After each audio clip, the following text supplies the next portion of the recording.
also engage. So this should not be the end of this conversation.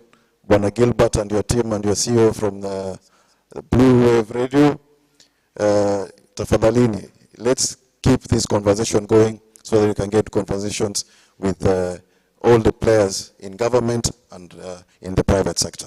With that, I want to say asanteni sana, and I want to wish you well. God bless you. Thank you. A round of applause for the chair, KMA. Some few words from the representative of the chairperson, Kenya Bandari Maritime Academy. Hamjambo. Hamjambo nyote. We are so glad that you could come to our institution this morning. Let me just observe the protocol. PS, we are so glad you're here this morning, together with the chairs and the DGs from the other institutions. When I look at the youth who are in this room, they're like my sons. You're actually the age group of my sons.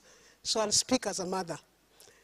That you have come this morning to this institution, we could not have come at a better time. And we have a CEO who is a trained teacher, and he runs with the ball. We have seen a lot of transformation in this institution since CEO Francis has come in. And we are glad that all of you are appreciating. I met one of his charges yesterday, and he says to me, Madam, you know, I trained in your institution. I said, which institution? And he says, in Bandari. I said, did you meet the CEO? He said, yes, Francis is a good man. So guys who are here this morning, we are glad, and I would have loved to see this hall filling up, because this country, our youth are at risk because of the things of drugs and drug addictions and alcohol. And if we start bringing ourselves out of those streets and come in such an institution to train and put yourself on the map, put your voice on the table and be heard, that's what we are looking for. So as Bandari, our role is very simple. We are here to help you, retool you, sharpen your skills, sharpen your attitude, change your outlook of life and your worldview, and make you a global citizen, so that we stop lamenting. Kenyans, we are very used to lamenting. Somebody said there's already a lamentation book in the Bible. We don't need somebody to write another one. So let's move away from lamentations. Our PS, as you can see, he is young, he looks young, and he does things like a young person. And so we are in good space. We are in very, very good hands. The co-directors and DGs of the other institutions and the chairs, we are glad that this is happening. I don't know why in Africa we always look like we are competing. It shouldn't be about competition. It should be about synergy. So this morning begins a very good day for us to start synergizing and building capacity and rallying each other and helping ourselves as Kenyans to get on the global map. Karibuni sana, and please feel free to speak, because your Baba PS is here to hear and answer all the questions. Karibuni sana, asante sana. Round of applause again for Director Yakawa. Friends, today is a blessed day. Today is a big day. We have two other very important shares of institutions that work with us. First, we have the chairperson of the Youth Enterprise Fund. And the Youth Enterprise Fund is giving money for education in the maritime sector. Put your hands together for Madam Fatima. Karibu. Thank you so much. PS, all chairpersons of the boards, all protocols observed. Vijana wenzangu, assalamu alaikum. As you've heard, I am Fatma Barayan, Chairperson Youth Enterprise Development Fund. First of all, I want to thank you, Blue Radio, KMA, Bandari Maritime, for taking this opportunity, for allowing us today as youths to have this conversation. I think I have been moving around not only in the coast region, but also in the other counties, for me to sensitize the youths on the opportunities we have in blue economy, especially with the loan products that Youth Fund have, that is Vijana Baharia loan. So I like the fact that we are having this conversation today, because each time I move around to sensitize my fellow youths, I get this question: how do I become a member of the Seafarer? How do I get this letter of contract? Does KMA have any opportunities in this cruise ship. Because as Youth Fund, we offer that loan to assist the youth in certification and training for pre-embarkation and embarkation costs. So I am glad that we are having this conversation, and I also want to appreciate Kekobe. I don't know whether Kekobe is here today. We've had these discussions from Old Town to those other areas of Mombasa and Coast, and I am sure that for the first time we want to appreciate the President, because the impact in the blue economy and fishing industry is going to be felt. So vijana wenzangu tumakinike, let us have this conversation. Leo tuko hapa kuonyesha ule ushirikiano na ni opportunities gani ambazo munaweza kupata. So whatever you're going to learn here today, don't leave it here. Let us engage. Mimi napenda sana kushirikiana na vijana, na wengi wenu wale wenye wananijua, they know that I engage, na lazima zile opportunities zipatikane. I also want to appreciate KMA, because KMA, I have sent several youths to KMA, those that have learned the maritime degrees and in maritime sectors, na wameweza kusaidika kupata zile licenses and to work to those ships. I have actually presented to KMA 3 youths who had a problem with their licenses, and we really appreciate Mr. Maguya. These issues were solved, and now they have actually gone on board to work in those ships. So vijana, let us have this conversation. Blue Radio, thank you so much. I hope it will not stop at this today, na tutaweza kuengage pia wale vijana wengine zile sehemu zengine za nchi. Thank you so much. Thank you very much. A better clap for her. Finally, we have the chairman, Coast Development Authority, Bwana Mzee. Karibu sana. Morning, everyone. Morning. Mabaharia hoye. Mabaharia hoye. Mupo. My name is Mzee Munyi Mzee. I'm the current chairperson for Coast Development Authority. So much imezungumzwa hapa by my fellow chairpersons na the CEO of BMA. Mine leo kuwa hapa, nataka tu some sort of solutions zikuwe established with this conversation that is here. First of all, I would like to thank Blue Radio for such kind of an initiative. It has never been done before. I believe this is the first time, and congratulations. Now, keep on doing the good work. Bwana PS, Shadrack, endelea hivyo hivyo ndugu yangu. Unatusaidia sana. So, usife moyo. Pambana. So, mine is, I want a solution itoke hapa leo for a young person somewhere huko chini, maeneo kama Kazandani, mwenye hana kazi, ame lose hope na maisha, atasaidikaje with the maritime sector ama with the fishing sector? We as individuals ama people from the coastal region, our lowest hanging fruit ni sector ya ubaharia na sector ya uvuvi. Haiwezekani 2023 Kenya being Kenya, hatuna hata a single ship in this country, while a country like Ethiopia, a landlocked country, iko na over 4 ships. It doesn't make sense. Sinigwele. Secondly, what I'm interested from this conversation today, kuna tatizo sugu that we have as people in the seafarer Program takes off. Thank you very much, Mr. Moraya.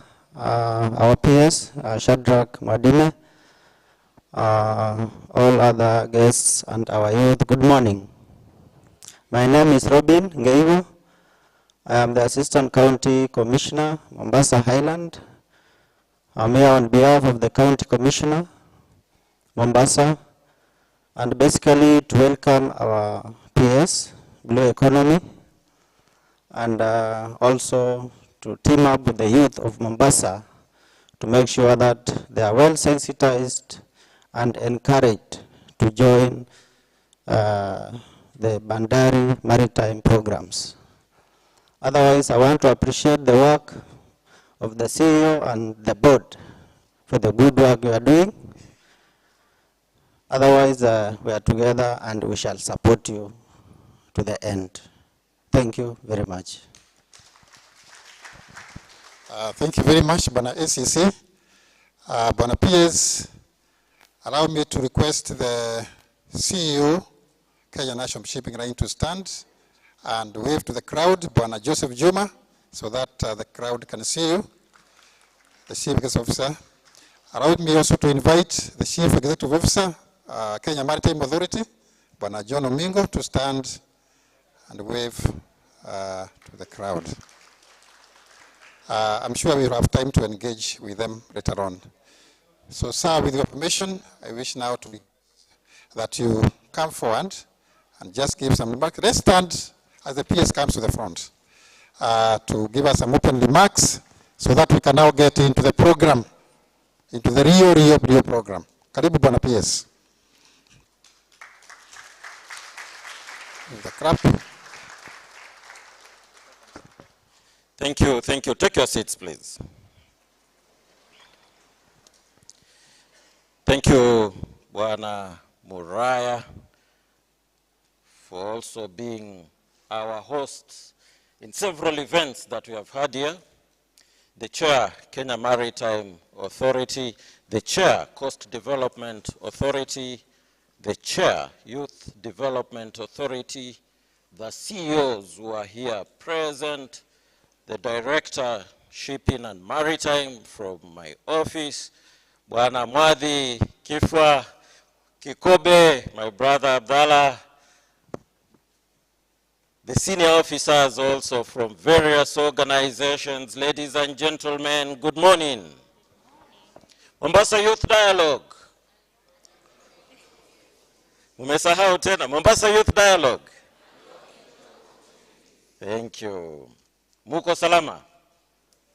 Muko poa? Asante. I really admire the way you're looking, particularly the ones in black and white. You are looking great. And also the rest of you, youth normally beautify an event. An event without the youth is not a successful event. And indeed, this event today is for you. Now, I want to start by giving an example of a story of a young man who lived many years back in accordance with scripture. His name was Joseph. Kwa Quran takatifu anaitwa Yusufu. Joseph was a dreamer. He had three very critical and important aspects in his life that made him successful. Joseph was, number one, a dreamer. Number two, Yusuf would interpret dreams. And then number three, by the grace of God, all the dreams that he had will come true. Joseph was able to transform an economy from a third world economy to a first world economy within one generation, within his generation. I want you to listen to me keenly. Joseph was a dreamer. We too, in our current administration, the Kenya Kwanza administration, together with you, we have a dream, and a beautiful dream. Our dream is two-pronged. Our dream has two objects. The first object, which is obvious, and we've discussed it severally, even for the period of time that have been PS so far, nearly a year, is job creation. That has a generation that will produce its own clientele even as it pursues economic programs and activities and undertakes to exploit the resources that are available within itself. It's only Africa. Look at the other continents, Europe and what have you. They have a dying population. But here in Africa, the dream we have, and God has blessed us immensely, is that because our resource base is high, we can be able to exploit it, and we can produce goods and services, and we can consume the same within the continent. Niambie, ni continent gani ingine ambayo iko na baraka kuliko hii? That is the reality. And so we have a dream, just like Joseph. We are saying this is the time. We are not going to look at things from a futuristic perspective, the way the first administration did in the 60s, or the second administration, or the third administration. Our object is to work with you and convert our economy from a third world economy to a first world economy within our generation. And it is doable. So we will provide those job opportunities. Now let me tell you one thing that is special about our youth. Because we get these testimonies as we move around from one place to another. Kwanza tunaambiwa vijana yetu wa Afrika wanakula ugali vizuri. When they undertake an assignment, they undertake it to the very best of their ability and they're able to perform. That is the reality. And therefore, much as we are being told, and this is an open secret, that the highest number of seafarers we have currently come from the Southeast Asian countries. When we get testimonies from ship owners, they tell us when they engage our youth, in comparison to the youth from other continents, they are able to surpass them greatly, si ati ni kidogo, in a major way in terms of their performance. Iyo jipigeni makofi. And then, secondly, we are also told they are extremely disciplined. Our youth are extremely disciplined in comparison to the others. Probably because of their background and the struggles that they have had, you know, as they have gone through education. Sometimes even not having a meal, possibly skipping lunch or skipping dinner. They have become extremely disciplined and focused so that whatever assignment they are given, they are able to accomplish it. And it is my prayer that we maintain it that way. That is number two. And then we are told they are also very sociable. They are able to interact with clients well. When they are serving, if they are from the hospitality sector, they give their service with a smile and go into a conversation even with the clients. And they admire you for that. Jipigeni makofi. And then finally, unlike possibly what you've been told before, they are linguists. They're able to speak English fluently. That is the reality. Jipigeni makofi, because it is true. Your tongue flows easily. And let me just give you an example, because sometimes it's difficult to convince young people. You go to any of our hotels, the waiters that we have, or even the beach boys that we have along the beach in our coastal line, how many languages do they speak? Let's be very honest about it. They speak German, they speak Italian, they speak Spanish, they speak French, and most of them have not undertaken any language classes. That's the reality. Just by interacting with the clients, they're able to speak these languages fluently. I went for a short vacation at Watamu early this year, just a few days. Kawaida PS hana wakati wa kupumzika sana, but whenever we get an opportunity, even if it's just 2 days. And I discovered Watamu is a very interesting place. Half of the town speaks Italian. Have you noticed that? And the other half speaks English. In fact, you interact with children of age of about 3 or 4 years, and they're so fluent in Italian language. So in essence, what I'm saying is, you are gifted. I want to inspire you and establish confidence in you. You are gifted when it comes to languages. You are able to switch from one language to another with ease, without any trouble. And therefore, that's your gift. And then finally, our young men are also very handsome, and our girls are very beautiful. And it is a fact. It's very much a fact. So are you marketable? Are you marketable? Can you serve in the international labor market in the shipping industry well? You can. Don't ever look down upon yourself, because these are facts. So we are going to knock on doors abroad. Indeed, we have already started establishing MOUs with a number of countries. We want you to gain employment abroad. We want you to see the world. The world is now at your footstep. Uikanyage, uende mahali ambapo unahitaji kwenda.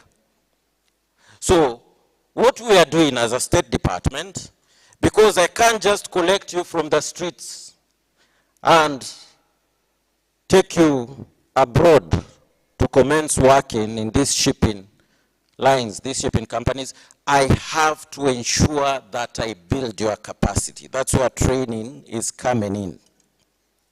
Bandari Maritime Academy, as it is now, is offering STCW more or less back to back, nearly 24/7. In fact, Bwana Muraya tells me they're overwhelmed as it is currently because of the sensitization that we have carried out. And we will continue doing so. So our lecturers have to be prepared, Bwana Muraya. Iko kazi going forward.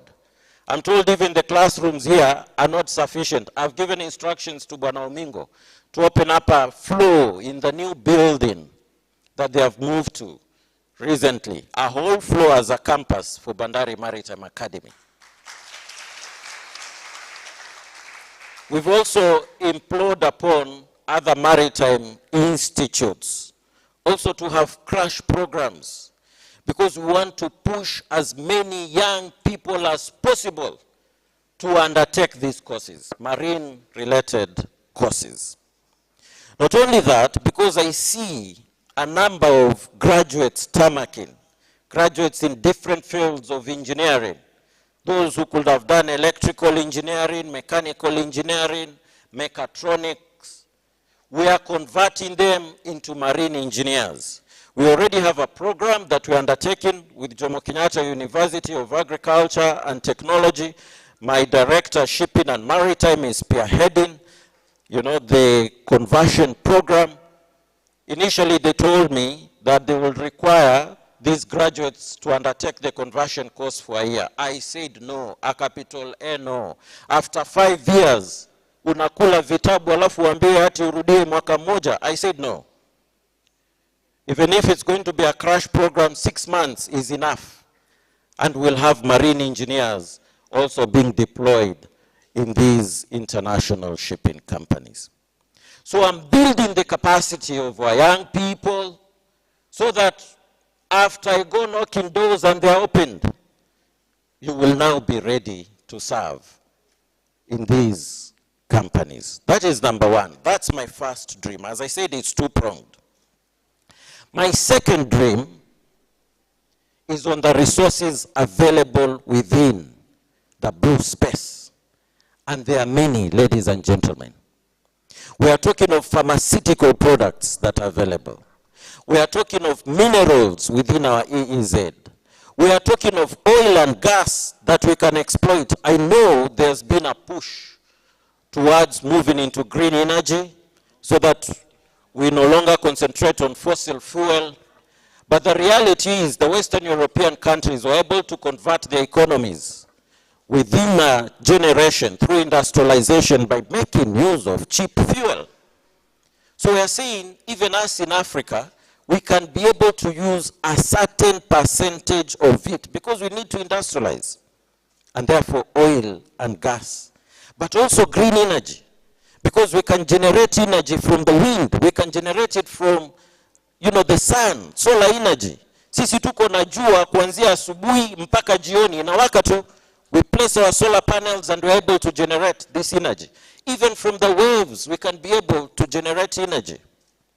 So there is a lot, both kwa resources ambazo ziko huko kwa maji, and even here on land, clearing and forwarding and what have you.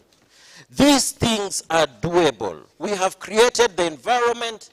We have set aside funds to assist you. Just be bold enough, like Joseph, and dream with us. Now, this is where you come in. Joseph was able to interpret his dreams. It is not possible for me to interpret dreams at my age, but I can be dependent on you. As I talk to you and I inspire you and I push you, all these things that I'm talking about here, you can be able to interpret them. It is doable because he did it. And then finally, Joseph was able to realize his dream. The pyramids that are there in Egypt are a testimony of a young man who lived nearly 5,000 years ago and was able to convert the landscape in Egypt to the way it is currently. Joseph was able to ensure there was enough food in Egypt, not only sufficient for the population there, but also sufficient for the surrounding countries that had to make their way to Egypt to access food. Now, this is what we are saying also concerning Africa. And let me say this even concerning Mombasa. Mombasa is not self-sufficient as it is currently in terms of water supply. We can do desalination. We have a big water body at the background. We can be able to do desalination. Water can be sufficient, for Mombasa, and not only that, we can also use it for irrigation and have enough food for ourselves. I know you're looking at me like a crazy person, a dreamer, that these things are not possible. These things are doable, and we're embarking on them. Be an interpreter like Joseph and make this a reality. When I move around Mombasa town and the rest of the other cities, the way they are wanting, the way people are depressed, the way people are looking down because of the burden that they feel has been imposed upon them, I realize it's basically because we are short of dreams. We are actually short of dreams. What I'm telling you has happened in Southeast Asian countries. The old people have inspired young people to realize the potential that is within them, and they have become a first world. We have cited Singapore several times, a country that began at the same level with us, a country that actually came to Kenya to look at our economic session paper number 10 on development and adopted it as it was and went back and implemented it, and now they are first world. I look at South Korea, a country that was a third world just the other day, a country with no arable land whatsoever, a country that is the second largest in terms of shipbuilding, and they have no iron ore as a resource. They are totally dependent on Africa for iron ore, but they're the second largest country in terms of shipbuilding. They are the second largest in terms of coffee, marketing coffee the world over. A country that does not grow coffee whatsoever. We have arable land, we have resources, we have everything that we need in order to make it. Interpret my dream and make it come true. Tuko pamoja? Kuna mayusufu hapa ama nazungumza peke yangu? Wako mayusufu? Wako kweli mayusufu? Naweza kuona kwa mkono wale ambao wanajiamini kabisa moyoni mwao kwamba inawezekana, kwa sababu kuna wengi ambao pengine wanaona tashushi. Kindly, this morning should not go to waste at all. when these ladies and gentlemen who've been in this industry come and sit here to appraise us concerning what we can do, let us take it seriously and go implement it. God bless you. Asante. Yes. Yes. Don't leave the stage, please. Yes. Don't leave the stage. Don't leave the stage. There's a guy who wants to appreciate you. You know, you've said we have handsome men. So he wants to appreciate the fact that you've said there are handsome people around because he thought he's not. Oh, man. No, you are handsome. Yes, so please, if you may just stand here. Eish. PS amepiga luku, hajapiga luku. Imeweza, si ndio? Hii ni pasi ilipigwa like 1 week before ifike hapa. Monday hii side, Tuesday hii side, mkono nini, so nataka to appreciate PS vile pia ako very neat. Yani, very neat. Ameongelea handsome, naye pia naye ameweza, si ndio? Akienda huko kutuwakilisha huko nje, yeye mwenyewe already ni brand, si ndio? So I want us to appreciate him in a special way. So nikisema kitu, tunapiga kofi moja hivi, sawa? Wewe ni PS hapa, msichome, sawa? Tuandae mikono. Nywele amenyolea Singapore, wapi makofi? Shati amenunua Indonesia, wapi makofi? Saa ya mkono is imported all the way from Paris, wapi makofi? Pete sitaongelea. Longi, this is soft linen, imported all the way from Italy, wapi makofi?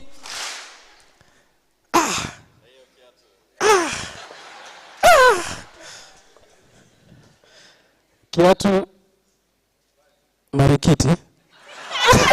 Asante sana PS, asante sana PS. Karibu sana, asante sana. And of course, a fun fact, my first interaction with the PS was when we had an interview at Blue Radio. And before nikafanya research, kidogo I found him on YouTube pale when he was doing some serious preaching. That was the first time I saw the PS. Until I wanted to call him Pastor Shadrach Wadiwe, kidogo. But when he's given the story about Joseph, I have related that to, when I saw him giving a very heated sermon. So if you can go up on YouTube, you can find his sermon, and you'll relate to who he was here on stage when he was talking about Joseph and how Africa is like Israel. And and now I would like to call upon Optiven, a representative from Optiven, to talk to us a little bit about Optiven.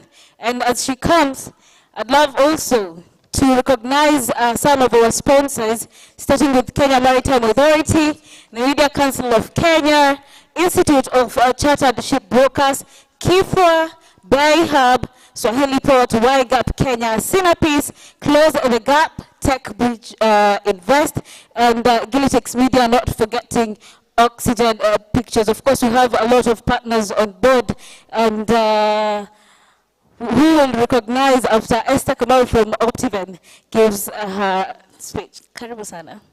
Thank you very much. I am so honored to be here. My name is Esther Wambui Kamau. I am a regional sales manager working with Optiven. Mr. MC, you asked a question, whether we do not have something to put on the dot. Excuse me. Yes. So Optiven means optimizing ventures. So tumeweka hizo dots pale because we are still optimizing ventures, okay? And if you want to know more, we have our number there. That's why we have not written a lot of things, okay? Or now, who is Optiven? Optiven is a real estate company that has been in operation for 24 years. And what do? We help people to make money. Who doesn't want to make money? See, we all want to make money. So how do we help people make money? We settle Kenyans in value-added properties in different parts of the country. And I believe we are all educated and learned. And if you've done your research, 75% of billionaires, they have made it through real estate. And with that, I just want to highlight only 4 reasons why it is important for us to invest in real estate. Number 1 is to make money. Land is an asset, and it appreciates each and every day with minimum cost or operation cost. Because assuming you buy a property today and you leave it, it appreciates even without you doing anything. So, number 1, it is to make money because land appreciates with little or no expenses. Number 2, you safeguard your capital. So, we are all going through inflation. If you remember, 5 years ago, 1,000 bob would help you make a shopping for 2 days for a family of 3 or 5. Right now, if I gave you 1,000, yeah? Are you even able to buy a meal for a day? For a family of 5? Are you able to buy? Si munaenda kwa super, mnanunua maziwa mbili, kidogo kidogo, 3 items, and the 1,000 is gone. So when you invest in land, you are protecting your money from inflation. Because literally, the money just grows. Okay? The other reason is land is limited. Since we were born, and even people who are older than myself and other people here, we've not been given an extra land from Uganda or Tanzania to become Kenyan land. It is very limited. And even if you're building apartments, if you're building offices, you need land, isn't it? So land is limited, population is growing, and so the person who is making a wise decision today to buy land, you're making the best decision you'll ever make in your life, because you have gotten a part of Kenya, and we are growing every day. We can only buy from you, but we do not have any other extra land coming to Kenya. So the final point is that you will build your generational wealth. Some of us here, we are so proud of our parents and our grandparents. Why? They invested during their young days, and they have given us whatever it is that they invested in then, and that is what we are using today. So today it's your call. Invest so that you can leave your children with something even when you transition, okay? So for Optiven, we have various properties in various parts of the country, from Mombasa all the way to Nanyuki, and we will be happy to help you make money. So I have a reward today for each and every one of us, because I know I don't have a lot of time to take you through all our properties, but I would be very happy to reward somebody who is interested in our properties if you send me a message, just one message. Hi, my name is Esther. Hi, my name is Joseph. So my number is 0710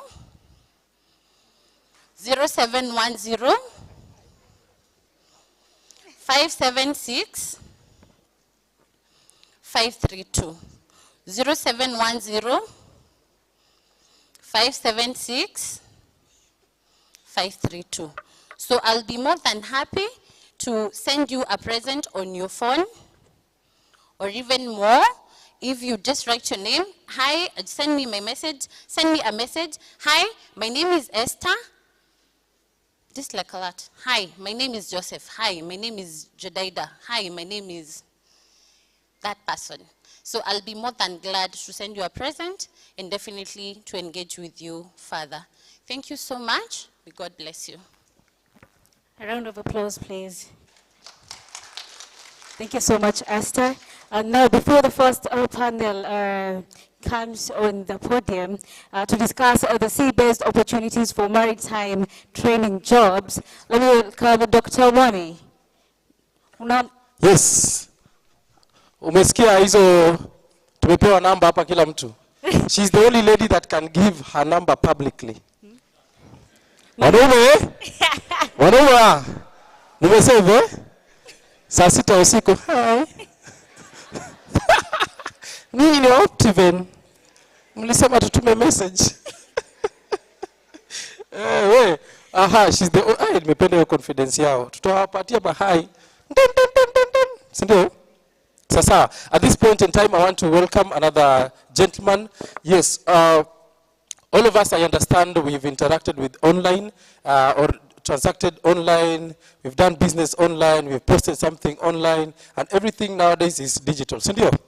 So it has also to go with safety precautions and safety measures that you have to put in place when you're interacting with social media. There's hacking, there is everything. There's the same way to up and out to security to check on any other thing that can threaten us. We also, on Mutandao, you can have attackers that you don't know them. Sindio? Because they are on the other side, now wajui.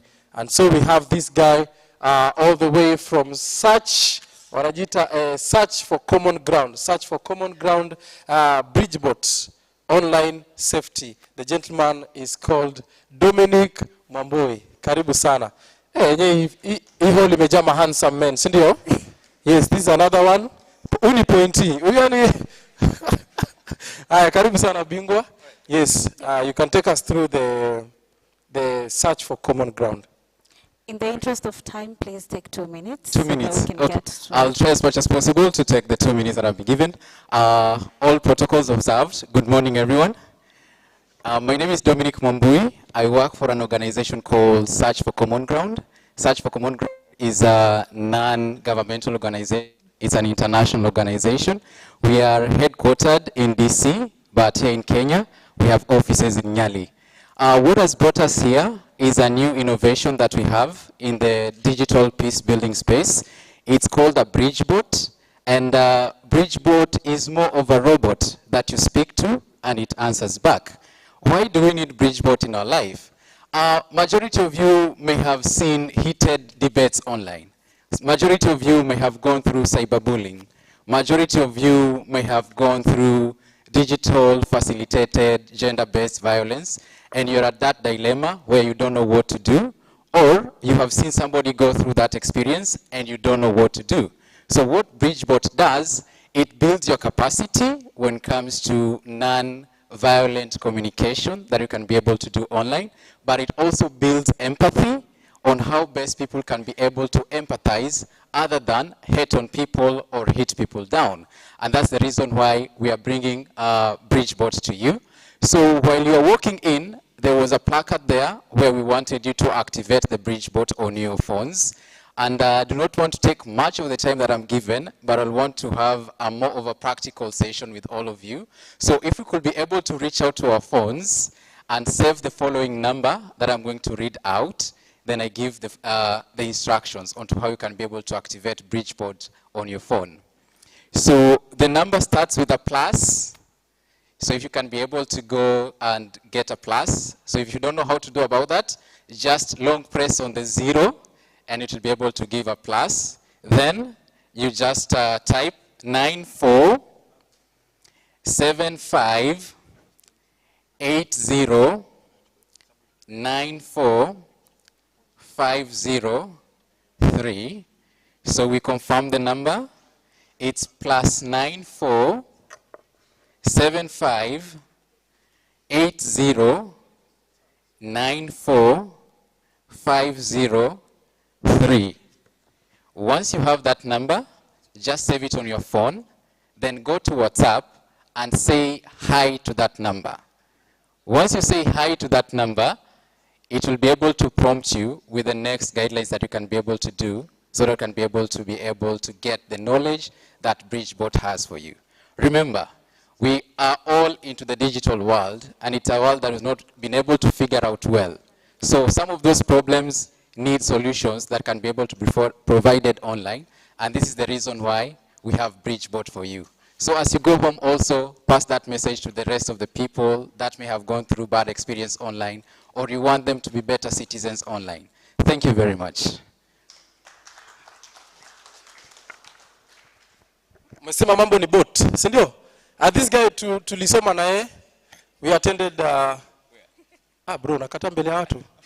Tulisoma naye, we attended one school inaitwa SOS, School of Summary. He's just done a very good job. Yeah, 2 minutes. 2 minutes. School of Summary. Tulisoma naye kwa shule ya Summary. So, ladies and gentlemen, moving very, very fast. And hatuna mambo mob sana. Diana is going to take us through. We have the panel set is here. And Diana is going to usher in the panelists. And then we take it away from there. Yes, we're moving very quick to our program now. It's time for the panelists.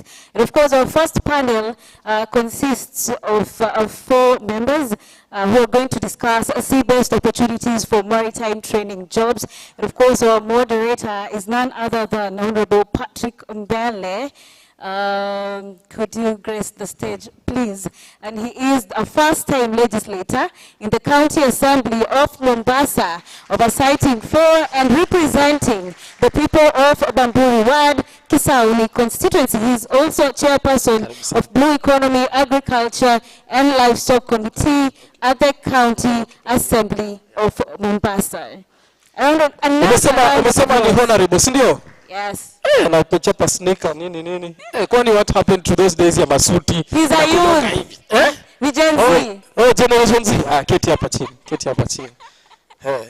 All right, karibu sana. Yeah, and of course we have Captain Ali Mohammed, who is a part of the panelists.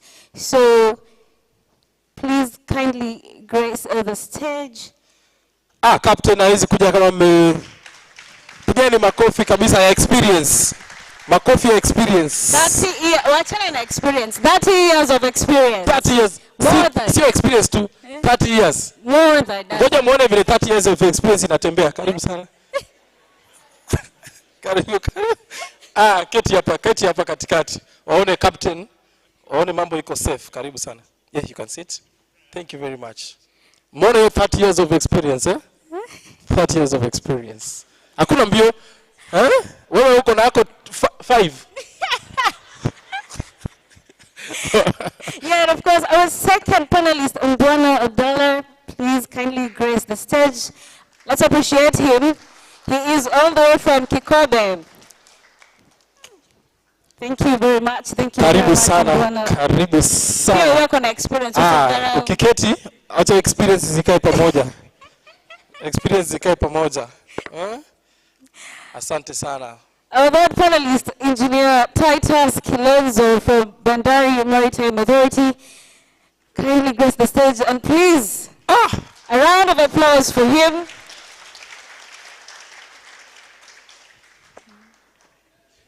Kumbuka hii ni mara yangu ya kwanza kufanya hivyo. Hebu tu practice sana hivi nifunze. Ni? Hiyo ndo salamero. So, this way.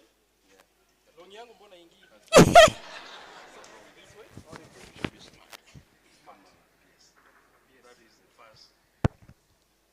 That is the first thing you should do when you are a novice on board a ship.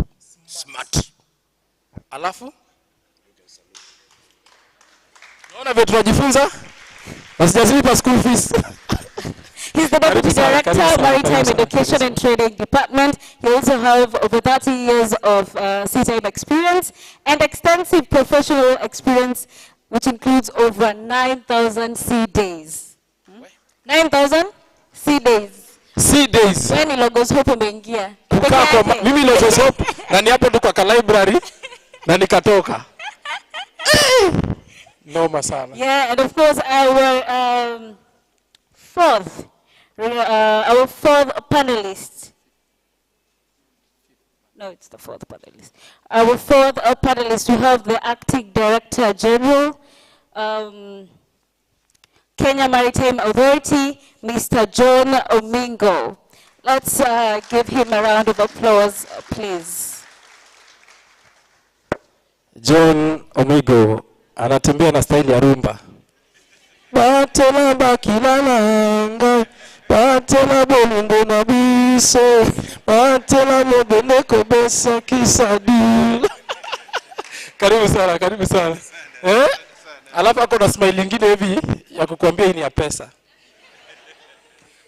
Yeah, but before they start, we need to take a selfie. Everyone, please, let's take our phones out. Let's kila mtu wa iPhone, Samsung, Tecno, Infinix. Watu wa Tecno lakini msituchomee hole tafadhali. Let's take our phones, take a selfie with your friend, with the person next to you. I need to see phones out. Sioni simu. Phones out. You're doing it in real time, eh? Enda tu kwa simu yako, enda pale kwa camera. Make sure it's your good side. Yes. Yes. Haya, alafu angalia pata mwenye ako karibia kando yako. Sasa. Yes, hivyo. And then take that selfie. Umeshachukua selfie? Haya, enda kwa unataka kupost wapi? Wherever you want to post. Facebook, Instagram, TikTok, weka pale, weka hashtag Mombasa Youth Dialogue. Another hashtag tukutane bandarini. Lakini tushafika, sindio? Tushakutana, sindio? Tushafika bandarini. Tushafika, sindio? Yes, andika pale hashtag ready for the dialogue. Tukiendelea hivyo, au sio? So, fanya hivyo saa hizi. Backbenchers hawajapiga, sijaona. Hamna bundles? Ni hotspot? Ni hotspot? Hiyo ni sauti ya marikiti. Watu wa vitunguu. Sindio? Sasa ata hotspot haina shida, but let us trend, let us keep the show trending, let us keep the dialogue trending. Hashtag Mombasa Youth Dialogue. So ladies and gentlemen, we are ready and our panelists are here. They are very ready to share whatever you are going to interact with today. So I don't know how we're going to do it, but I know you'll be guiding us. Yes. Tutaanza na wapi? Mimi nitakuwa huko chini na peana microphone. Nitakuwa mtu wako wa mkono. Usikuwe na wasiwasi. Wewe baki hapa hivi. And then tuendelee.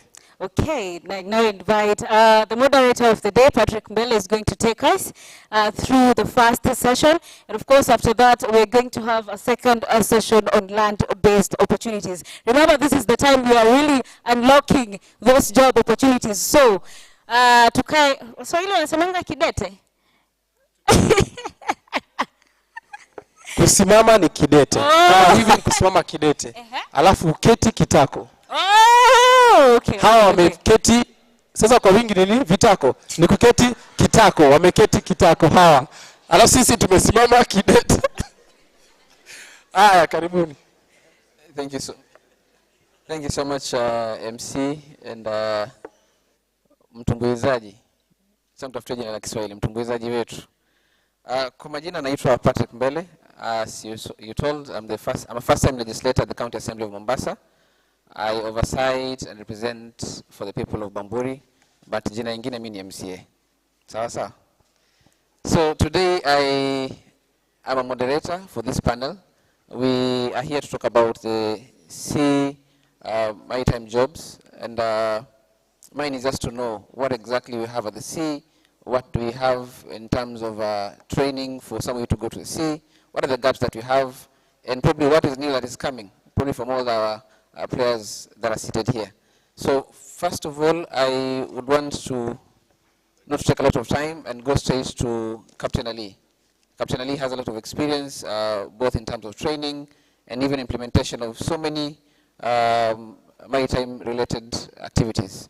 So the first question that I will ask you, Captain, is what are these opportunities that are at sea for these young men and women? Na naomba niregelee Kiswahili. Naambia kuna mwenzetu ametoka Tanzania na angetaka pia elewe ni nini tunasema. Ninauliza Captain, ni kazi gani zile ambazo tunasikia ziko sana katika bahari? Kwa sababu panel hii hasa inaongelea kazi ambazo ziko ndani ya bahari, alafu iko nyingine itakuja ongee zile nafasi ziko kuanzia baharini kwenda katika nchi kavu. Sasa hapa Captain, tunaomba tuelezee tu ndani ya bahari ni kazi gani ambazo ziko. Tuanze na hapo kabla tuende katika sehemu nyingine. Karibu. Asanteni sana. Nafurahi kuona tuna conversation hii leo kuwafahamisha na kuwaelekeza kazi tofauti ambazo ziko kwa meli. Mimi mwenyewe nikiwa mfano hapa. Sina haja kwenda so deep. I think you already had my profile. Na mwona mkubwa wangu hapa PS, ambaye nikiweka mguu ule mwingine niko kwa board member ya bandari, na kiweka mguu mwingine niko kwa Sifera veteran. Kazi nyingi za baharini, special upande wa meli zipo, lakini kazi zile haziji tu automatic hivi kusema kazi ile nyingi njooni mujoin. Hapana, tunatakiwa tuwe na vifaa fulani vya kuendesha elimu ile ambayo tunahitaji katika kule baharini, na lazima tuwe na institutions za training kama hizi. Nafikiri mnaelewa sana kuwa baharia ni a skilled profession. Skilled, sio ya kuzoazoa, bali ni lazima ufundishwe, uelezwe na ufanye kwa kitendo. So kitu cha kwanza kinahitajika pale melini, kabla sijasema categories za kazi, ni kuwa disciplined. Disciplined ni kitu muhimu sana uwe nacho, na uweze kuwa very patient, na uweze kupersevere, na mwisho ni uweze kuwa na uwezo wa kuomba, prayers. Vitu kama hivi ndio vitakuwezesha wewe kuingia kule. Sasa tukija upande wa meli, imegawanywa mara 3 au mara 4. Tuna upande tunaita deck, kuna upande tunaita engine room, na kuna upande tunaita upande wa gari au catering. Hizi ni sehemu muhimu sana 3 ambazo tunaweza kuzisema.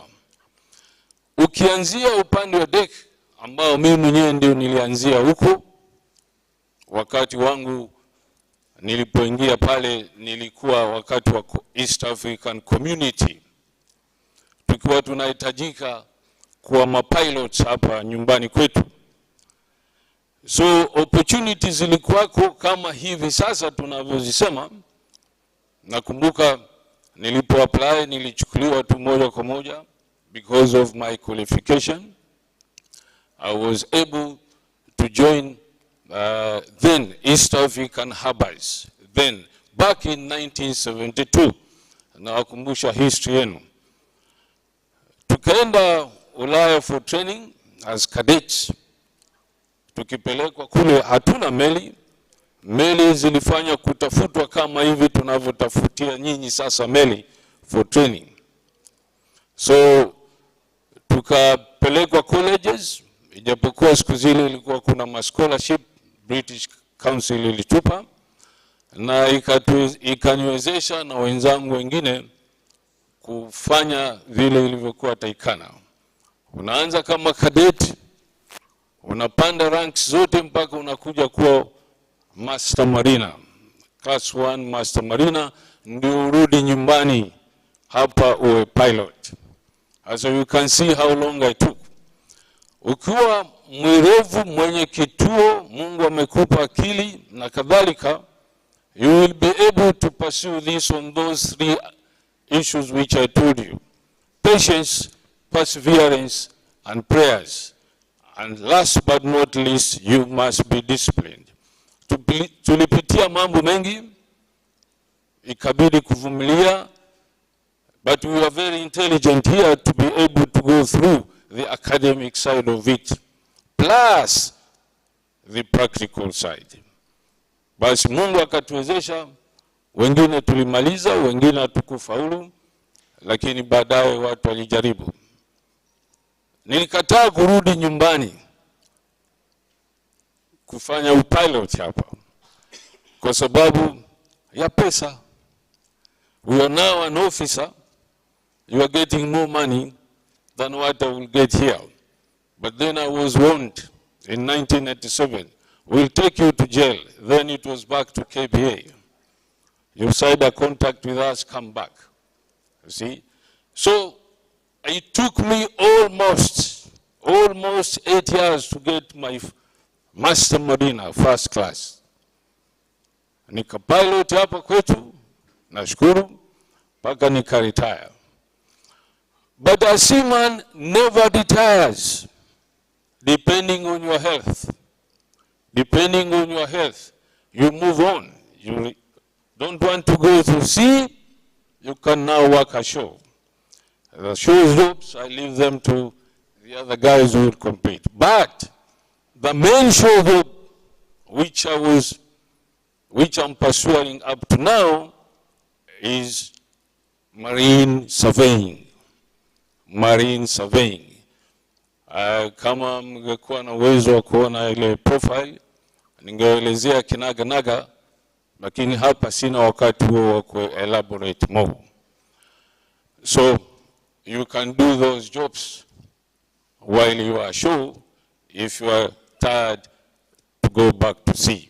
But the demand is there. The older you are, the more healthy you are, the more demands you will face them there. That's why the blue economy is the first priority, first good job which we can do. So that is the side of deck when you want to become an officer of the deck. There is a side of engineering, which my colleague here maybe will take it later and explain, but it's the same principle.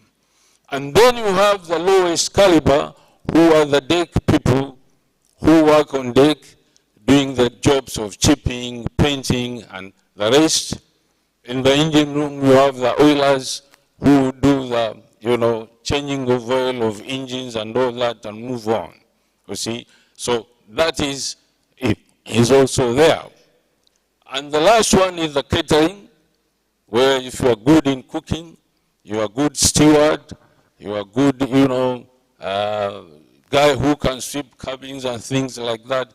As we analyze, there are many kind of jobs we can do there. Welders are required there, plumbers are required there, carpenters are required there. And we have different types of ships. We have what we call bulk carriers, we have containers, we have tankers, we have passenger lines. They are all requiring people.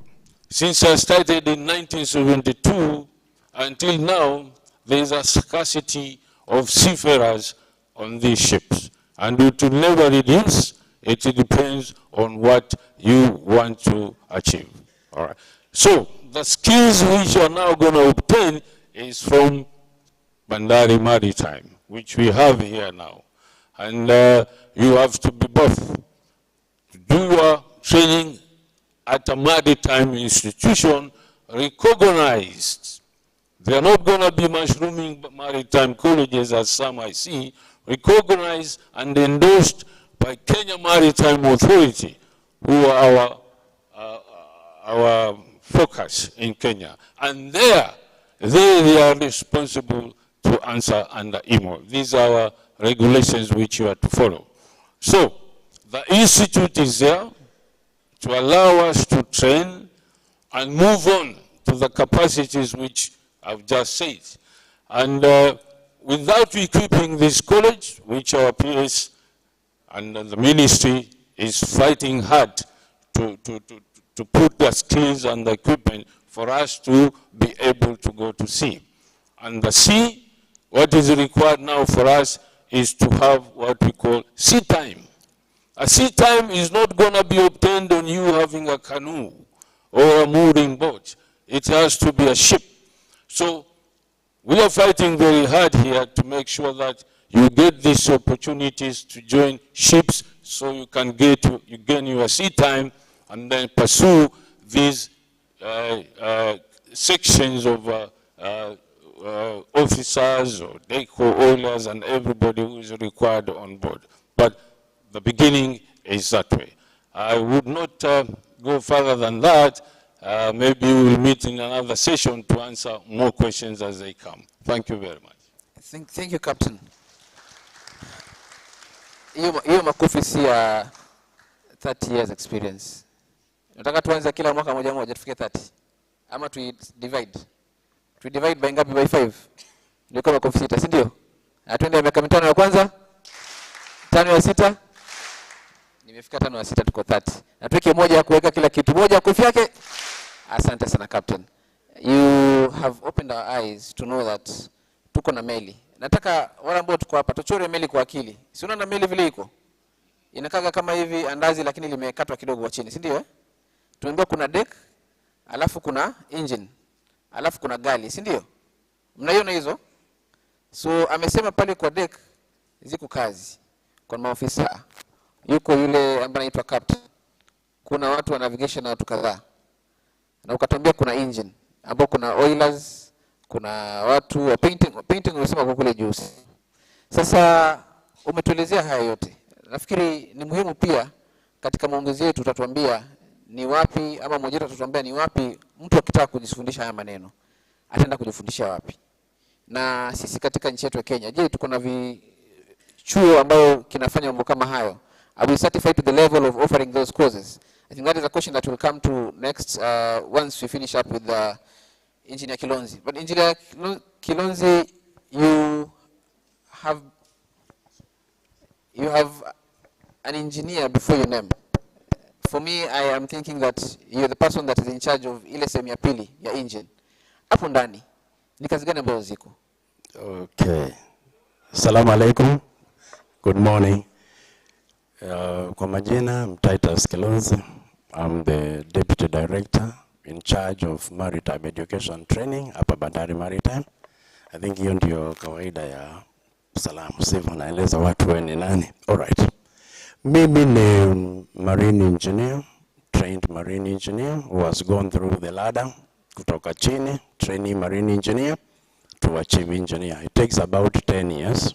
I think that's I mean the shortest time somebody would go. Yeah, lakini it doesn't mean that you are always studying.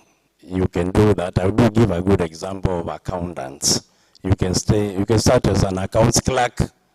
You talk accounts clerk, you know, you do your ACNC. By then, you should be the accounts clerk national examination or something like so. Then you go to CPA 1, you go to CPA 2, you go to CPA 3, CPA K. So that's isn't your ladder. You can still do that when you are training as a marine engineer. Sasa, let's come to the sababu. I'm sure these people, most of these youth who are here, they want to know, how do you go on board a ship to be a ship engineer, to be a captain, to be, all right. You don't go straight to a ship to become a captain or to become a chief engineer. No possible. You start from the bottom, all right? Bottom ni either cadet, all right? Wherever your background is, when you come on board, lazima ufunzwe kama cadet. Tukufunze huku jinsi ya kufagia, kupanguza mafuta, all right? Kupaka rangi, kugonga vyuma, then you paint them, all right? So these are the skills that we inculcate in young trainees while wanaingia melini. After that, now unapanda as time goes on, na depending na bidii yako, of course, na your vision. Kama unatosheka kuwa pale chini, utakaa hapo tu, no problem, watakupa kazi. But if you are aggressive enough, of course you will scale up the ladder, do the mandatory examinations. Now, what are these examinations? You have heard, watu wengi hapa mmesikia hiyo STCW. Na STCW jamani is not a course, hiyo ni code, right? It's just a code. The course yenyewe huitwa Basic Safety Training Course. Na hiyo ndio course ile ya chini kabisa kwa mtu yeyote yule anataka kuingia melini. Melini, the captain has already explained to you the positions there, but also there is with the cruise lines. Now we have to make it clear so that munaelewa. Cruise lines, ama meli za passenger. The cargo is a passenger. unlike the container or the tankers. So these types of ships, they will have the technical people. Technical people ni wale watu wanaziendesha, those who operate them, because it must be having an engine, it must be having a deck for maintenance, something, navigation. But now the cargo is the human cargo, the passenger, right? That's where you have now the hospitality. That's how it's coming in. Unaona watu wengi wakija bandari, they want to study STCW, ndio waende melini wakafanya kazi. As I've told you, the BSTC, which is the STCW, as we popularly call it here, ndio kozi ile ya chini ya kuruhusu mtu yote ile ataenda melini. Unaenda kama mpishi, right? We don't train wapishi hapa, right? But we do train, you have to undertake this 10-day, 11-day course. Ndio ufunzwe kama unaenda kama mpishi melini, ama unaenda kama waiter or another job, cook, etc., etc. On board a ship, you must go through the mandatory 10-day course, ambayo ndio hiyo nasikia inaitwa STCW, iko kwa kitengo cha standards of training. It is trained everywhere. Na our regulators, the KMA, ndio wanatupasisha after you are whitelisted. Lazima tukaguliwe, tuonekane tunafaa kupatiana training kama hiyo. Ndio mtu akitoka hapa aende kuingia meli ya wenyewe, asiumie mwenyewe for their own personal safety and the security, and of course the security of others, na chombo kile ambacho unaenda kupanda, because if you are careless you may even sink this vessel. It's very sensitive work. That's why we have that. So the BSTC, the basic training which we are offering also here in Bandari, is the first course ya kufanywa na mtu yoyote anaenda melini, au on technical side or on the hospitality side. Technical side nimesema ni ile ya mafundi na navigators. Mafundi ni engineer wa kuendesha mitambo, na navigators nao ndio wa navigate. Alright, ku navigate ni kuelekeza meli kule itaenda, and that is not the only job. Wana kazi mingi sana ya ule mzigo ambao mmebeba. Okay, there's a lot. Actually, navigation forms less than 10%. Ni kitu kidogo sana. Navigation is not even a job. The bigger job is in the management and all that. And that is what the master ndio captain wa meli. That is the name. Okay, captain engineer general. But the person in charge of a vessel, we call him the master, who is usually the status of a captain. But you still can have a captain who is a chief officer. Alright, but he has not commanded a ship. Command a ship ni kuwa umemilikiwa meli na mwenyewe. Akuambie meli ndio hii, fanya biashara nayo, you are my representative. That is not done to anybody. Unapatiwa meli ya mabilioni ya pesa, uimiliki. Work with this. Keep the crew whom you are having with you. Take control. Tufanye biashara. That man doesn't know you. Na unatoa meli from Miami, unapeleka Adelaide in Australia for many days with those people. That is the master. Now, under the master, we have the chief officer, ambao anamsaidia kikazi, and then we have the engineers. On the side, we are a little bit independent, though we have to have one center of power on board a ship, and that's a master for the purposes of administration. Right? But the chief engineer will be just slightly behind the master and will be in charge of the operations. Right? Engines, operations zake, and all that. And these things, they take days and days when you are moving. So the chief engineer atakuwa na watu wake wa chini, second engineer, etc. All right? So the course that we give, nimwambia ni BSTC, ambayo ndio ya hospitality, but now we are starting courses. Zile za rating. Now if you want to go to the ship, kama rating, kama cleaner, right? Ama deck hand, mtu wa pale juu, tumesema unaanzia chini, ule wa kugonga. But we do some training here, which we are starting to offer in the next 2 months or so. Actually, we are advertising anytime. hiyo zinaitwa rating courses. Bandari Maritime will be different. We will not just be offering BSTC.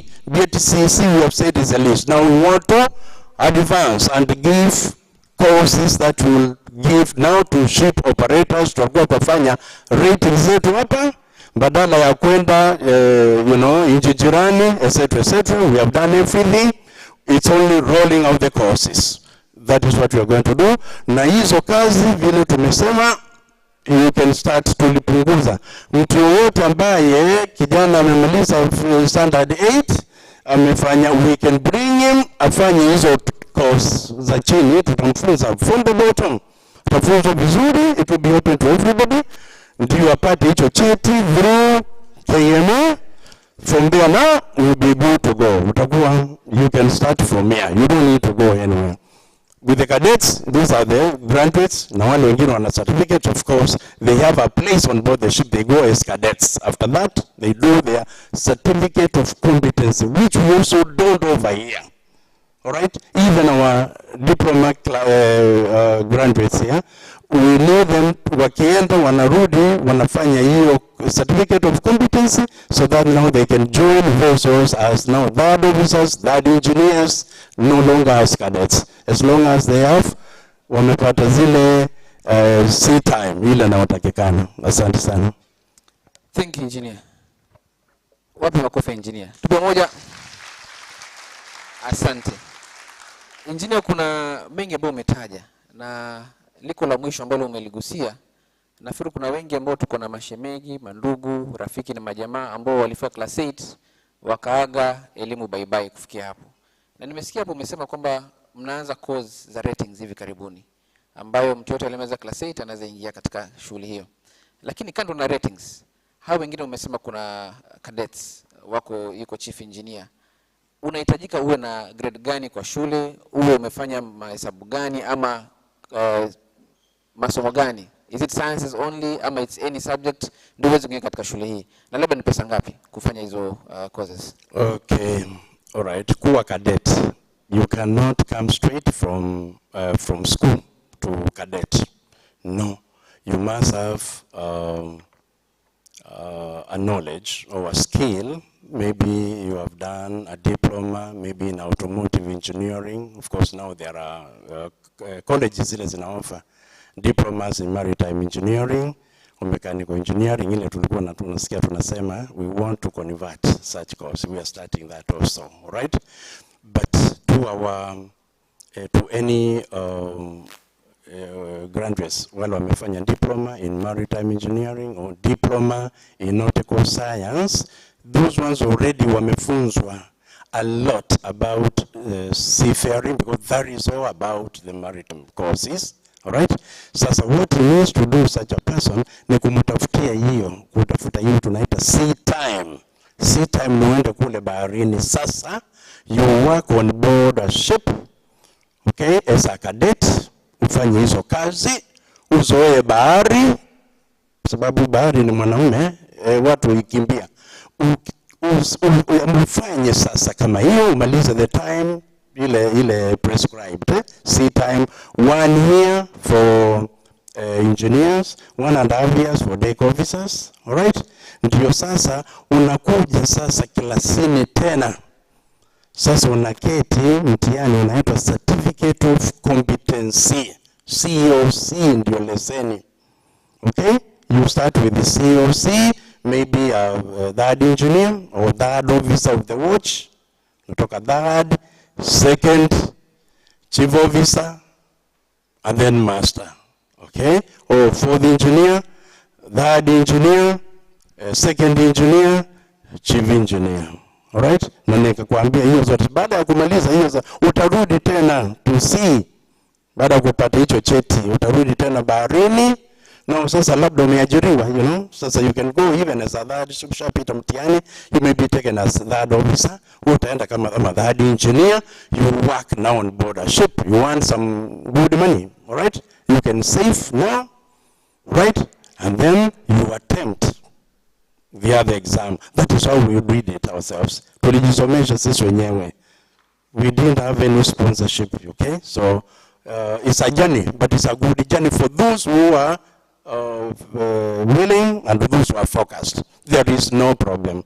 There is no big problem per se. It's a challenge like another career, right? And I would encourage anybody who has that WITO, okay, who has that calling to go to sea, please, the sea welcomes you. It's open for everyone. Thank you. Thank you. You have mentioned quite a few things, and I have actually seen gaps in between. In the curriculum, you've talked about there are things that we offer here, curriculum that we offer here at Bandari Maritime Academy, but we also have gaps that somebody has to go and train somewhere else.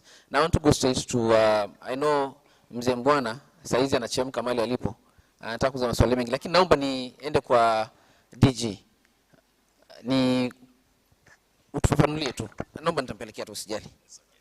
Mimi ni bwana mdogo bado, sina experience mingi, naweza kimbia mbio. Bwana DG, we have gaps within our training, particularly in our curriculum. We also are supposed, at some point, I've heard from the engineer, that we're supposed to have sea time. At some point in our country, we had a company called, a parastatal called Kenya National Shipping Line. And it had a lot of ships, I think 6 or 7, if I'm not wrong. It was 7, the ships that we used to have as a country. There were 6 of them, sindio? Tulikuwa na Jogoo, Harambee. Tulikuwa na meli kama 6. Lakini kadri tulipokuwa tunaenda katika masuala ya serikali, ziko ambazo zilienda, tunasema zilipotea, lakini hatujui zilipoenda. Bwana DG, these gaps that we have right now, if Bandari Maritime Academy trains, and then we still have some gaps, I mean, where are we as a country? Where are we, because you're the regulator, where are we when it comes to bridging those gaps? Asante sana, kwa jina naitwa John Omingo, Director General Kenya Maritime Authority. Kuhusu where we are as a country, when we started in 2004, when KMA was set up, we had absolutely nothing. We didn't have the curriculum. We didn't have proper structures on how to deal with the resource management or skilling within the maritime sector. Now, International Maritime Organization deals with several aspects of shipping. They deal with safety, with security, with oil pollution, with the training, capacity building, and many aspects that it deals with. Of all those areas or sections or departments within an IMO, those are assigned to the administrations in various countries. But it is only in training that IMO undertook to take charge of in terms of supervising, in terms of regulating and coordinating and ensuring that is the right thing. And this is not out of nothing. It is from the fact that accidents do happen in the waters. And when they do happen, they're investigated. They don't just let them. They're investigated first by the administration within a country and also by other agencies within an IMO. And when they do the investigation, they write the reports. And from the various reports, it is found out that ships are normally very innocent. The weather can be very bad, but it is manageable. The communication between the people operating in the ships and the people on shore could be a problem.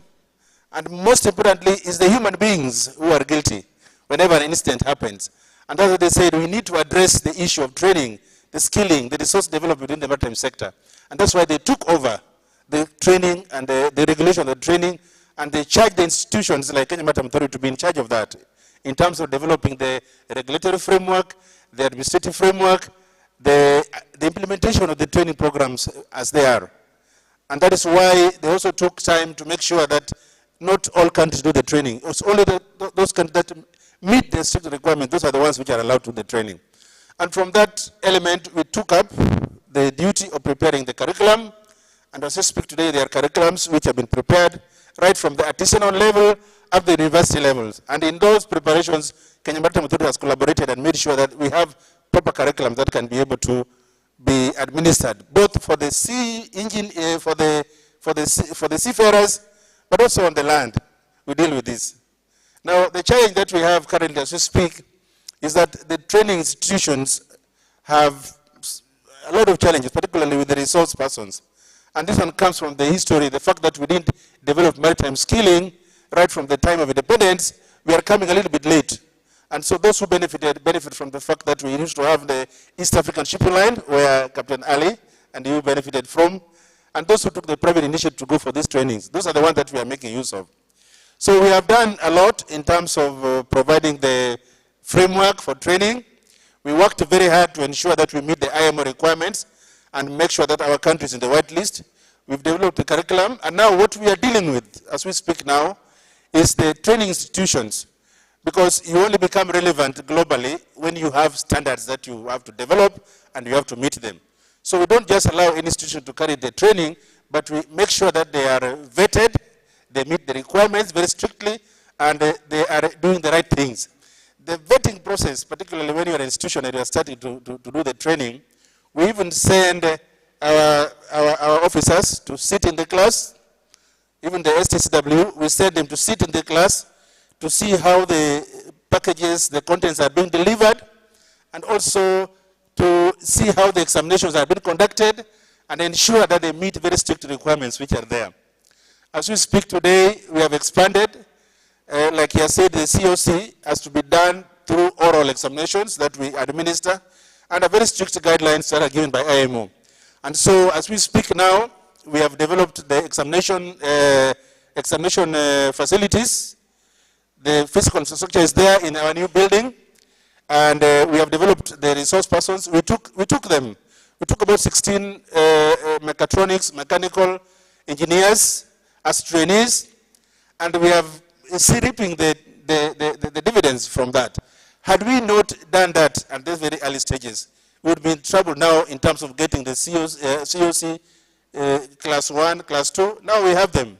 And we are very happy that from the involvement with JQuat, they are able to talk about over 140 marine engineers. So the big challenge is how do we get them to fully be engaged in the industry by getting the sea time. And this is a process that we have already started. We thank our PS for the initiative that he has started. And we as KMA have also approached, are planning to do major approach to these shipping companies. And a lot of them are willing. Even for our own staff that we took in as trainees, we're really thankful to shipping companies like PIL and many others who have come in to support us. As we speak now, we have about 6 of them out in different ships. These opportunities were never there. So we need to strategize to come very, very strictly to do 3 major things in terms of filling up the gap. First, we have to be proud of the standards and maintain them. So if you're planning to do training as a maritime institution, please know the guidelines, meet those standards, because we'll be there to ensure that they are met. Because if they are not met, we get audited. And if you are picked out that you are doing showing such type of training, you don't have resource persons on board, then you have challenges in maintaining your status in being the IMO, or at least. That's one area that we have to guard and protect very, very closely. Another area is the process of embarkation, so that we can fill up the gap. Embarkation is a process that sometimes, for those ones who have experienced the recent uptake of the seafarers, you could delay for a very long period. And this comes because of the visa issues, immigration issues, and the process of streamlining. We thank the IMO that they are coming with an easier way of recognizing an embarkation, disembarkation, by introducing seafarers identification document. This is a document that we are working on very aggressively to ensure, through the support of the PS and other government agencies, we are setting up a place where we'll be able to produce it within the KMA offices under the strict requirements of the ICAO. ICAO is the sister to IMO, but dealing with the travel, the air travel and all that. So once we fix that one, because as we speak now, there are countries that they take the people who have been taken on board, but it takes hardly 4 days and they are there. Ours could take a bit of time because of those other processes that we need to streamline and make them very, very clean. The third aspect is now in terms of how do we win? How do we win the employers? Hapa lazima nikae vizuri ndio tupatane vizuri. You can train, but if you train them and they don't get engaged, then you have a problem. So we have to come up with very clear strategies on how then do we get the shipping lines to know the kind of resources that we have developed, the skills that we have, When MSC took 18, they tested them, and they did very well. We are very proud of them as our ambassadors. The ones that we are taking now are also proving to be very good. But as they proved to be very good, as PS has mentioned, this is a resource and the youth that we have to guard very, very closely. So we must find a way of reaching out to these potential employers. We even bring them here and showcase what we have and talk very closely to the ones who are joining on board to be on the watch that they are our ambassadors. As engineer has said, and Ali has also confirmed, working on board a ship is very challenging. Without discipline, without the right attitude, you become a very poor ambassador to us. And so then we have to guard that. We train them, we create the avenue for the embarkation, and then make sure that those ones who have been lucky enough to go on board are able to sustain discipline and be a good ambassador to us. If we do that, the MSC, as we engaged into another process of getting our people on board, was telling us that every year they need 50,000 people on board. And if we can make our brand that very good, and they are already promising 5,000, plus, and you see they talk to each other, the crewing companies. When MSC whispered, we only targeted MSC, they took 18. But when they whispered these people are good, many more came. MSC took 800, others came, took 1,200, we never even approached. So it's about how do we present ourselves, how do we sharpen our brand, and how do we ensure that we maintain the standards. And this, I can assure you, as KAB, will be very, very focused on this, just to ensure that the people who go there meet all the required qualifications, and then we'll be able to go very far and fill up that gap. Thank you very much. Thank you, DG. Hata na makofi imekufuata kabla hata niwe makofi. Twende makofi moja DG. Hata si DG. Makofi moja DG twende. Asante sana. You have mentioned quite a substantive efforts that you've put into making sure that we reach to the dreamland that Bwana PS had told us that you're looking at. You told us that you've signed some MOUs with some shipping lines, Kina PIL, CMSCGA, on taking people on board so that they can have sea time. I have heard rightly from you that at least now you have like 6 people that are on board as you're speaking. But again, this cruise ship, achata cruise ship, hata wengine naona kuna Madam Kirote from MSC, they ask for so many people at a time. The current MOUs of 6, that has given us 6 until now, do you think it's sufficient or do we need more? And if we need more, where do we get these sea time opportunities? We need more, because as we speak now, even promoting marine engineering as a degree program is getting to be very complicated, because there are those who finished their theory and after doing this 5 years, and then you don't have sea time, which means you can't be gainfully employed. So we need more. As we speak now, we are talking of 140 who are out there ready, have been sharpened, they know everything, but they lack sea time. So Emma and the rest of the group, we need to have a way of absorbing this, because when you absorb them and they qualify and they get those kind of salaries that Ali has enjoyed for a very long time, you can see the face shows it, an engineer. For those salaries to really come on board, then we need to get these people in. And so we'll be doing a very, very, as PS has mentioned, we need to identify these shipping companies, approach the principals through the agents who are locally based here, but the agents don't make a lot of decisions. You need to reach out to the principals. Those are the ones that will understand your issue if you explain it very well, and will be able to take you. If we can take even 10 every year. The bigger picture was to do our own ships. We do the African cabotage. Cabotage is limiting others from going from port to port in Africa. If we do that one, we are having a major conference in November on cabotage, so that we expound what this thing brings to us. Cabotage is that if a ship brings cargo to Mombasa, it doesn't take it to Dar es Salaam, or to South Africa, or to Djibouti. It leaves for the local shipping company. So we are very proud of someone's like Lamu Shipping. Is Lamu here in the room? There's a local shipping company. If they come up, and we also, KNSL comes up, and we deploy that policy as a region, it will help us a lot to also get, because on those ships that are doing cabotage, you put in the cabins for the trainees, And if you take 10, 20 on a yearly basis, then that dream that the PS talked about in the morning is actually realizable, and we'll be able to turn around the face of Kenya in as far as provision of skills and engineers and pilots into the global economy, completely different from what it is now. Thank you. Thank you, Bwana DG.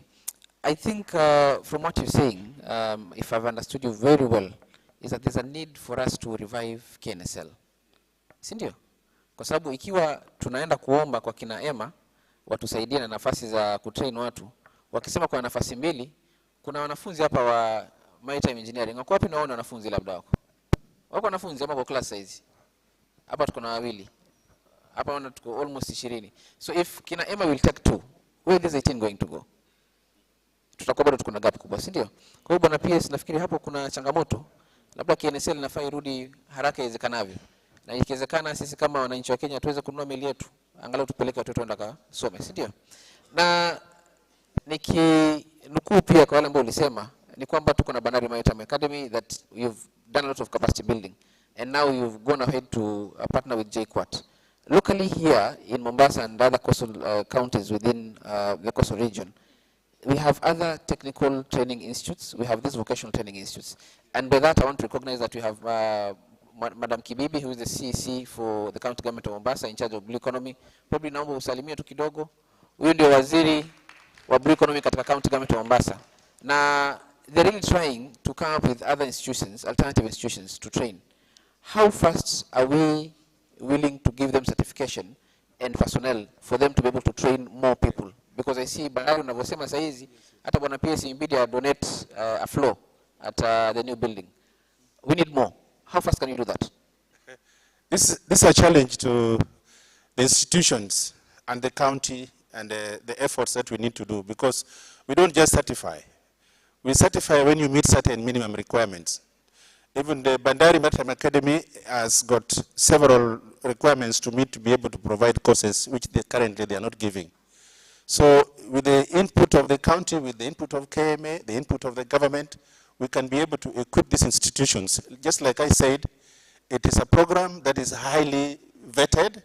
It is looked at because it means loss of money, loss of life, and the environment, which is very sensitive as we speak now. So the rate at which we have had consultations with the TUM is providing, and we invite the county to come in and identify. There is also the Maritime Institute coming up in Kwale, the one that is a branch of the one in where? In Aitwaja. The Polytechnic, Kenya Coast, yes, Kenya Coast. We've also vetted them. They are providing programs. Now, the provision of the programs is determined by the facilities that you are putting, the resource persons, and what worked very well in the air transport sector through the support of donors. And we can also arrange this by ourselves. We can bring in the skills. But I'm pleased with what the retired pilots are already doing here. There's an association of pilots and the marine engineers. We didn't know how, they are quite a number. If they team up, even the ones who are already working in KPA, if they team up and come up with a program, and we are willing to support them, so that they could provide those skills to different institutions. Because to get Captain Ali from the water and bring him land is impossible. It's giving us a challenge even in KMA. And even KPA, they had to look for money to make sure that they induce them to stick around, because the waters, they get much more than what they are being paid on land. So these retirees who are still energetic, like Captain Ali, through that association of theirs, it is possible to be able to supply all these training institutions at the cost to be able to meet those requirements. Because you can provide the equipments, but if you don't have the resource persons, it's a challenge. And through that association, if you strengthen that one, it will be possible to meet the requirements so they can be able to add more and take more people on board. So it is equipment, it's the human resource, the meeting of the standards, and then we come and confirm, and if you are okay on that, you just move on and add the numbers as we go on. Thank you. Thank you, Bwana DG. Alichukua microphone kutoka kwako. Yeye anatoka katika sehemu kikundi kinaitwa Kekobe, organization inaitwa Kekobe. Ndugu Mbwana, yaliongelea yote hapa, training, masuala ya capacity building, kuongeza uwezo wa siku train watu. Unakubaliana nayo ama bado tuko katika sehemu ya hati? Assalamu alaikum. Kwa majina naitwa Mbwana Abdalla na natoka kwa kikundi kinaitwa Kikobe. Kikobe is a Swahili word for a sea turtle na ni abbreviation for Kenya Coast Blue Economy. Kenya Coast Blue Economy was muted in 2018 when Kenya hosted the Blue Economy Conference 5 years ago. Ilipoanza hiyo story 2018 na Ruto government, I think the national government has taken this blue economy story mbio sana. Ndio sisi tukaona iko haja ya watu wa chini wapate kufahamu. Hapa institutions zilizoko hapa zote ni big boys, Kenya Maritime, KPA, Bandari. And they are all talking big languages of the blue economy. Sasa sisi Kikobe tumekuja hapa kuelimisha watu wafahamu yule mama pweza kule Lamu na yule mama seaweed kule Wasini, na hapa katikati wapate kufahamu where they fit in this blue economy story. But specifically here now we're talking about sea-based opportunities in the sea. Na one of our flagship projects is to promote maritime training. Na hiyo maritime training tumeanzisha kwa ufupi na uharaka, nafikiria mwezi wa 3 ama wa 5, lakini tukianza hiyo mazungumzo tumeona kuna gaps. Hizi gaps nafikiri tumeweza kuzi-identify, and there are sort of 5 steps that need to be done or be undertaken before you can go to the ship. I'm going to talk about the cruise ship. Nafikia watu wengi hapa wamekuja wanataka kusikiza habari za kwenda baharini, specifically the cruise ships. That offers better job salaries and opportunities than even going to Saudi. Steps zilioko kwenda baharini ni 5. Mwanzo ni kufanyia ama ku-identify ile career ambayo wewe unataka kuisomea upate kuingia baharini. Na fortunately the government has made it very possible for people, hata kama yule ambaye amekosa kufika standard 8 ama form 1 anaweza kujisomeshia kazi za mkono ambazo zinatakaniwa ndani ya meli. Hizi zinakuwa kama mambo ya refrigeration, electrical, mambo ya plumbing ambayo yote pia iko na mshahara mzuri. So first step is to identify a career. It could be a skilled artisan course or a hospitality or a marine course. Wengi hapa wengine wamesoma hospitality, wanaona ni rahisi kwenda melini badala ya kwenda kufanya kazi Sarova, White Sands ama Serena. It is more paying, I can tell you. Sasa hizi courses zote zinahitaji pesa. So one of the first steps we need to identify is to know where you will get your source of funding to do a course. It could be the artisans, could be the hospitality, or it could be the mariners. Sasa kama Kikobe tumeweza ku-identify kuna private sector funding na public sector. The private sector is driven by banks like KCB, Equity Bank and CBA and all these banks that offer soft loans. Wapili ni public sector, kama Madam Fatma hapa anatoka kutoka kwa Youth Development, wako na funding ya baharia ambayo inatoa mkopo lakini maybe kwa interest ndogo. And then there are fundings like the help that the government has set aside that you can access. In addition to the CDFs. CDFs nafikiri wako na budget ndogo kwa kila county ama kwa kila constituency. So it is more or less geared towards a certain portion of the training. Hawezi kusaidia kusoma yote. Then there is the main animal called the maritime levy, ambao watu wengi hapa hawajui. Sasa Kikobe is trying to tangle out where we can source this money for people to get funding. Step ya 3 ni kupata internship ama experience ama attachment. Na sana sana watu wengi wakishakuwa wanasoma kazi hawana nafasi ya kuingia kwenye hizi meli ndogo ndogo kama huku Mali Seko ama wapi. So it is possible through Kikobe to be guided on where to go or what to do ukifika mahali unataka attachment. Ya tatu, nafikiri ya nne ni kupata documentation. Most of the seafarers require certain documentations that need to be put in place before you can go to the ship. Kitu ya kwanza ni passport. Wewe ukianza kusoma hilo course, the first thing you should start doing is to process your passport.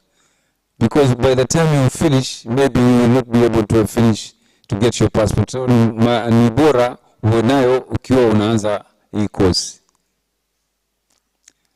Step ya tano nafikiria ni kuongezea recruiting agencies ambao wako hapa, nafikiria wako kama 14.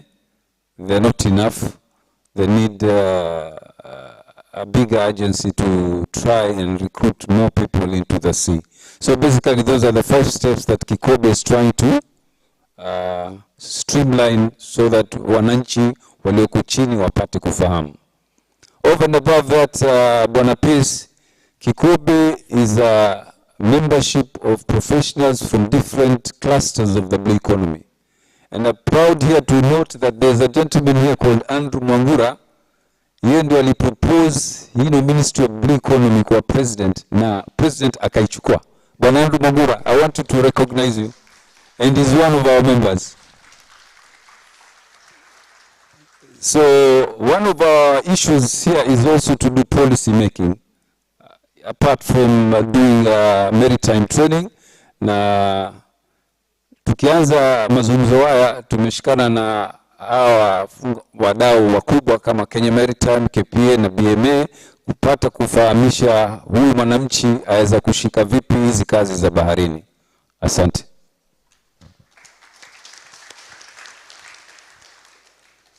Asante sana mzee wetu, na tunakushukuru kwa kazi ambayo mnafanya. Sijakuwa mzee, I'm a youthful 60.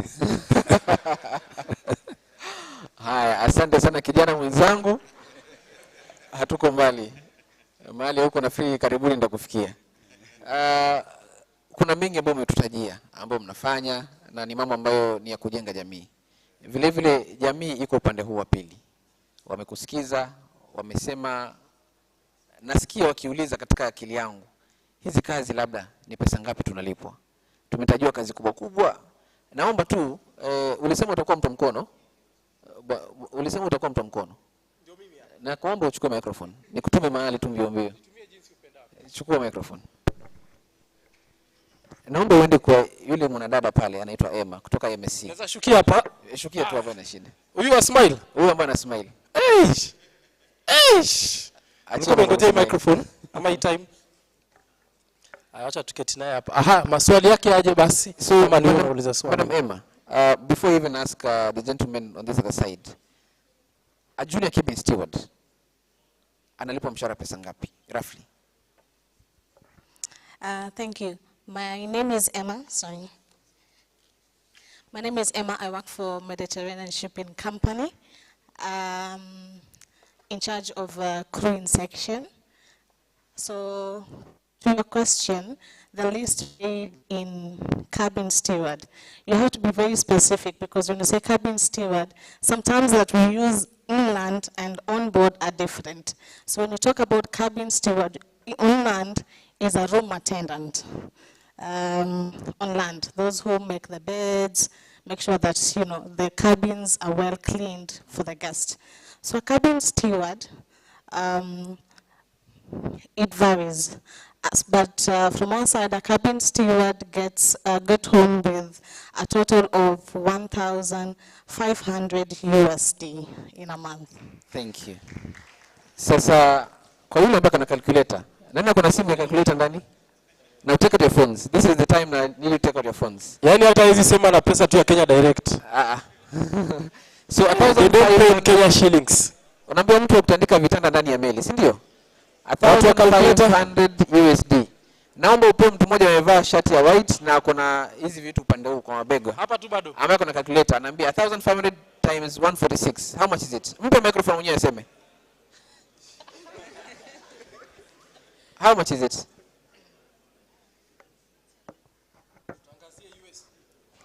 So my name is Rodney. So it's around 222,193.8081 cent. Hizo point achana nazo. So it's 200,000 for a cabin steward at sea, right? Now, thank you. Hiyo ni upande wa cruise. Tumeangalia tu section moja ya cabin steward. Naomba nirudi upande huu.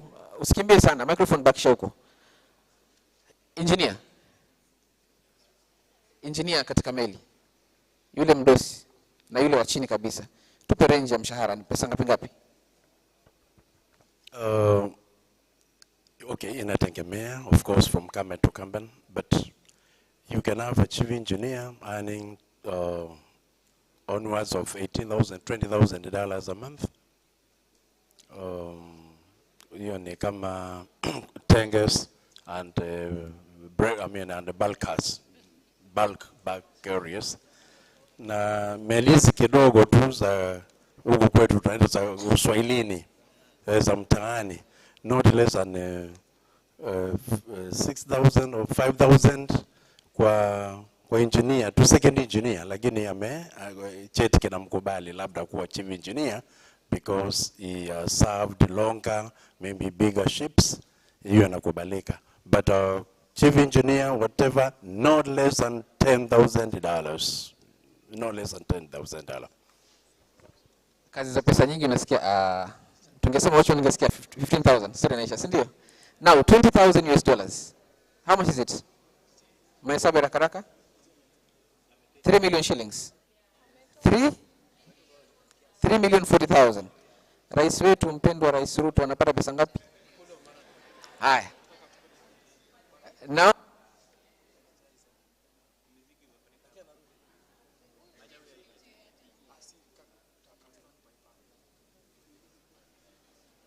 yes? Yoko imekataa? Imeisha air time.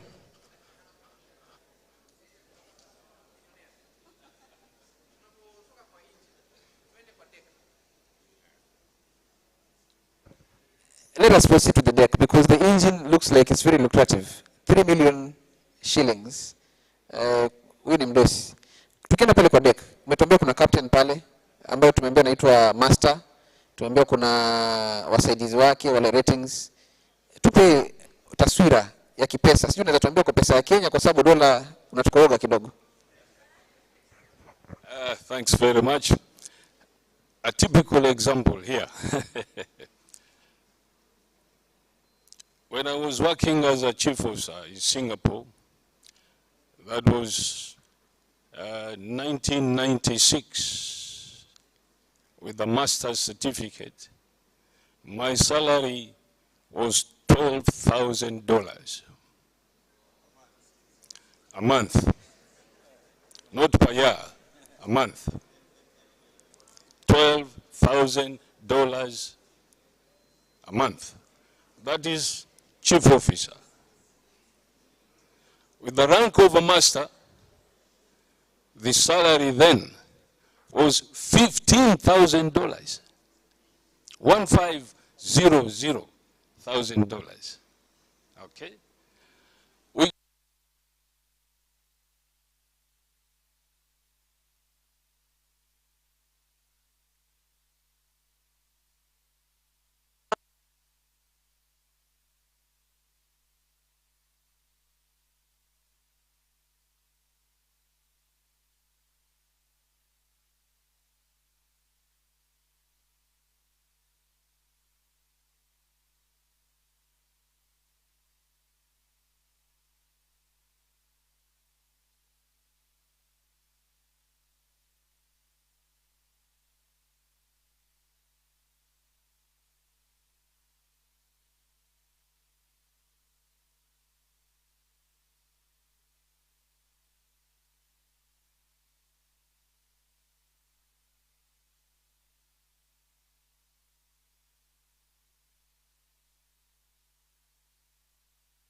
We are back.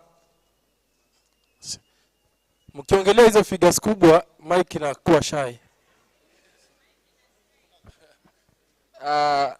So in 1996, $12,000 US. I'm sure by now the figure is way up there. Sindio? Sikuja hapa kwa director. Kwa sababu mimi na yeye nafikiri tunaweza kuacha kazi zetu twende baharini. Sindio? Now, I want to now go back to the audience because I'm sure they have a lot of questions. Wamesikia pesa ni mingi, there's some of trained na bado wako manyumbani. There's a lady amesikia hiyo pesa alafu akaniambia mimi niko nyumbani. Yuko wapi? Hebu nikuone. The lady in black. The lady in black and then huyo next. Huyo anashuka mabega. Nafikiri kuna swali. Alafu naomba pia upande mwingine tutarisha swali moja, upande tutarisha swali moja and then to wind up haraka tuache wengine wakuja waseme. Please go ahead.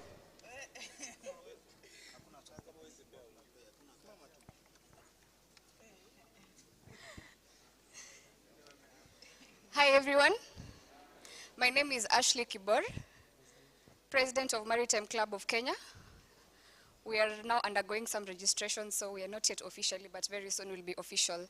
So nimesikia hiyo part ya kama tunataka kazi, kama tunataka kufanya hiyo. We have people here who have already pursued the course. Tunataka tu hiyo opportunity ya sea time. So we are ready. We've done the STCW courses.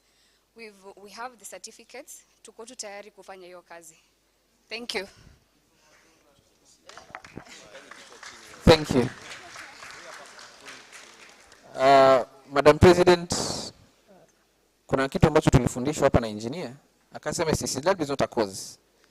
Atatuambia ile course yenyewe. Is it the one that takes us to get those millions of money or do we need to do more? Can we get another question and then probably you answer both? Okay. Another question from right hand side. Tuanze kwako. That side, eh? Yes, that side.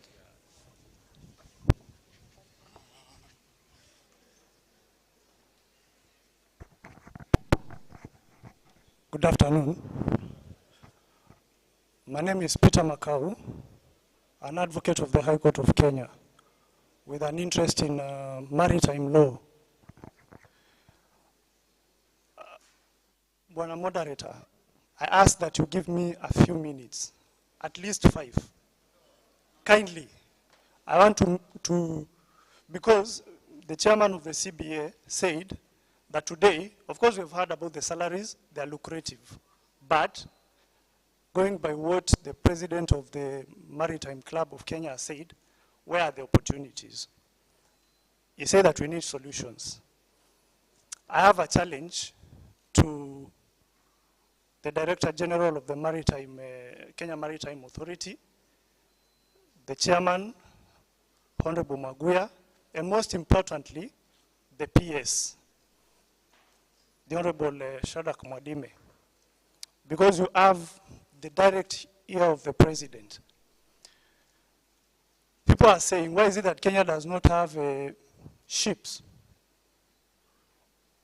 Those who are maritime experts here will tell you, Panama and Greece are leading in terms of ship registration.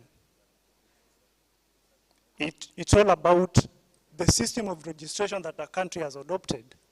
If you look at Greece, 23% of the global vessels engaged in sea trade, 23%, they're registered in Greece, to Greece nationals and foreigners. Bwana wakili, Just a minute. I just want to guide you kidogo. I just want to There's bring time for you. There's time for you.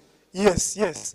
I just want to bring out the aspect of the solution. Okay, I'm asking.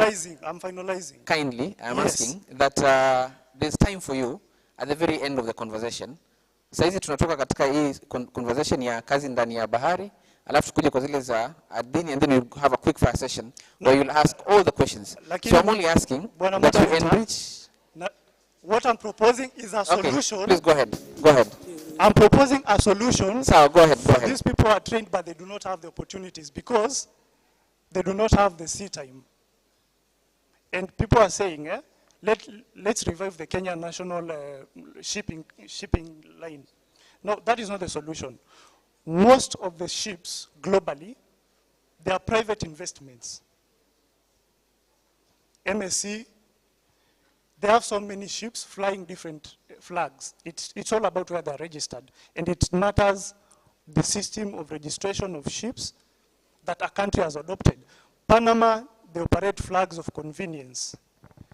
Greece, they operate flags of convenience, and they do offer tax incentives to investors seeking to register vessels and shipping companies.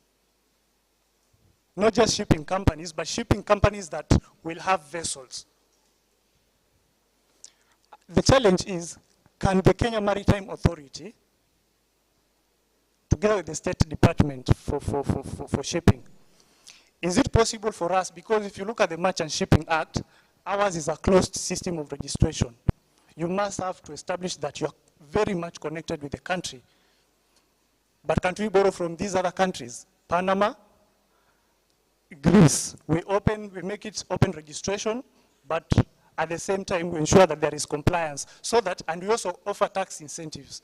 The president said that there will be tax incentives to companies seeking to invest in IT in Kenya. The big talk now is the blue economy. Can the same favor be extended to investors? People have the money, they want to register ships in Kenya, but the issue is the tax regime and the various requirements.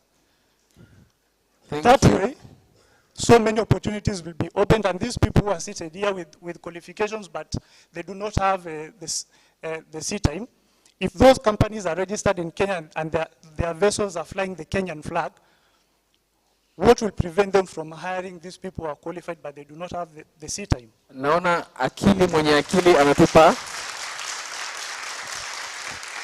Ndio maana profession yenu kwa lugha ya Kiswahili kaitwa wakili, kwa sababu mko na akili nyingi, si ndio? Asante. Na nafikiri swali hilo utajibiwa na bwana PS atapoingia katika uwanja huu, atakujibu vizuri. Kwa sasa ningeomba yule ambaye atauliza swali la mwisho lifanye leo dakika moja, and please direct it to this other side. We'll have a session for the PS, but the chairman will also be on board, na hawa watu wengine wote watakuwa.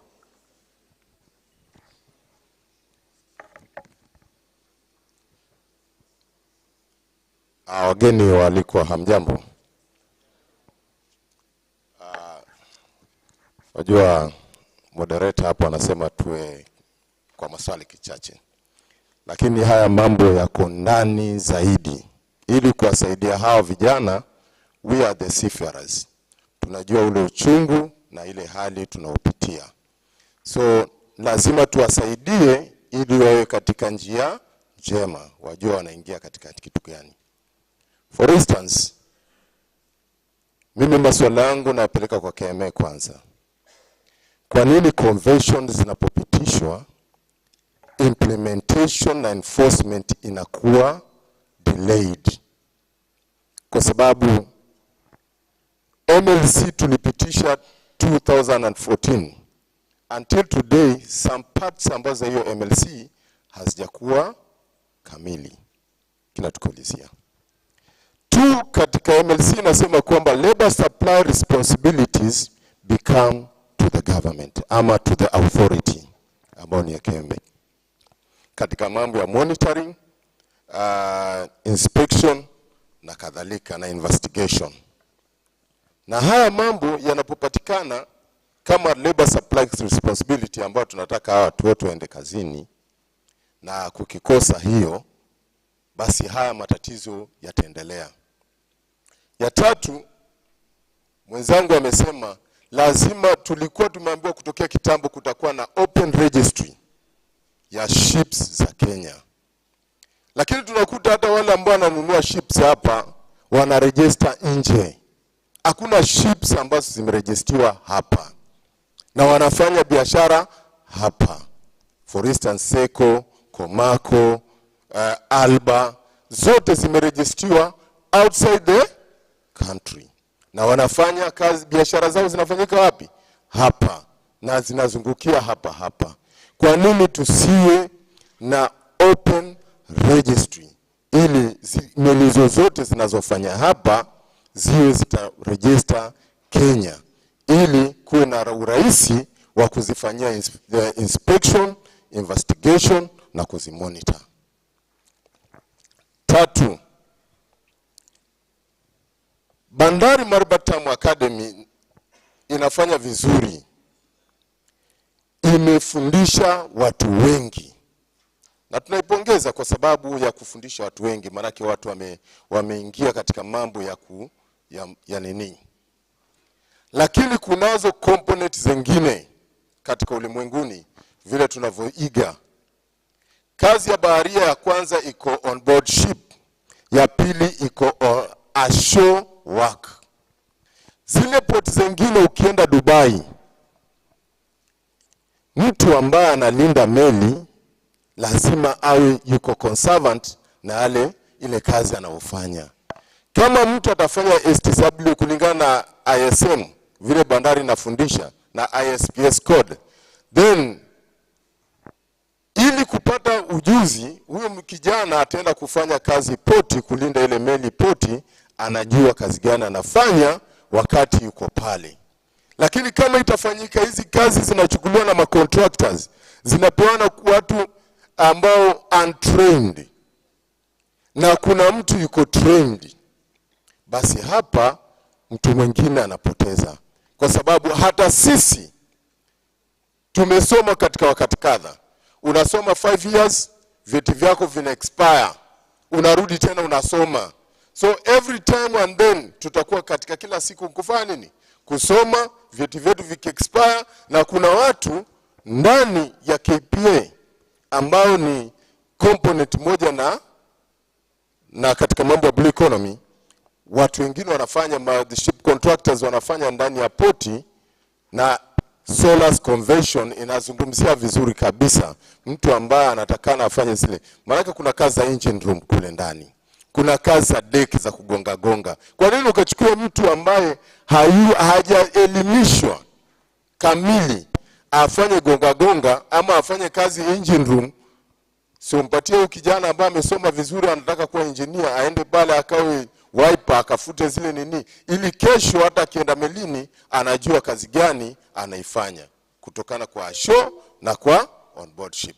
Hivyo ndo zinafanyika poti zote ulimwenguni. Hakuna mtu ambaye anafanya ndani ya poti ambayo hajaelimika kulingana na vile. So tungelipenda kupitia kwako Bwana PS, swala la Solas Convention lifanyiwe mkazo ndani ya poti, ili kila kijana hapa akitoka masomo anaweza pata kazi ashore, na wale ambao atakuwa hajapata waweze kupata on board. Hivyo ndo tutasema kwamba tunaweza kuchangamsha katika hili swala. Asante. Asante. Haya. Nimeambiwa mambo kuita watu wazee, niache niseme vijana wenzangu, si ndio? Asante kijana mwenzangu kwa maoni yako. Sasa naomba nilete upande huu. Engineer, kuna swali moja ambalo ulizwa. Nafikiri kwa sababu tuna wenzetu wanafaa kuja upande huu pia, tufanye majibu yawe mafupi kidogo. Okay, tajaribu. Najibu Madam President about the sea time.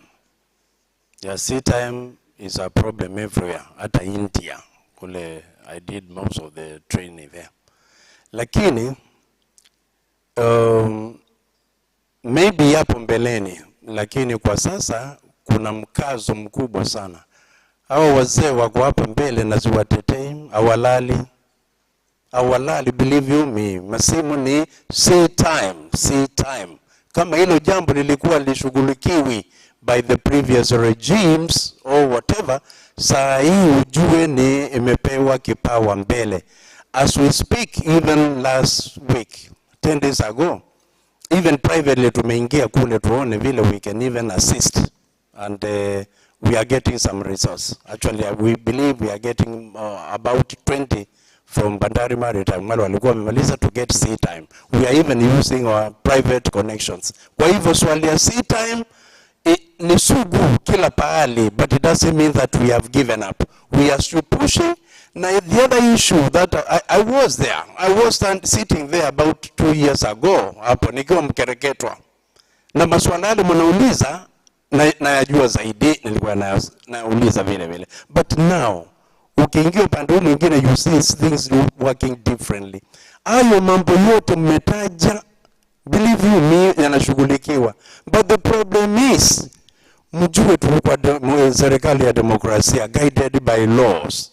Vitu kama vile mmesema, zingine hata zinasubiria kwa cabinet siende bungeni.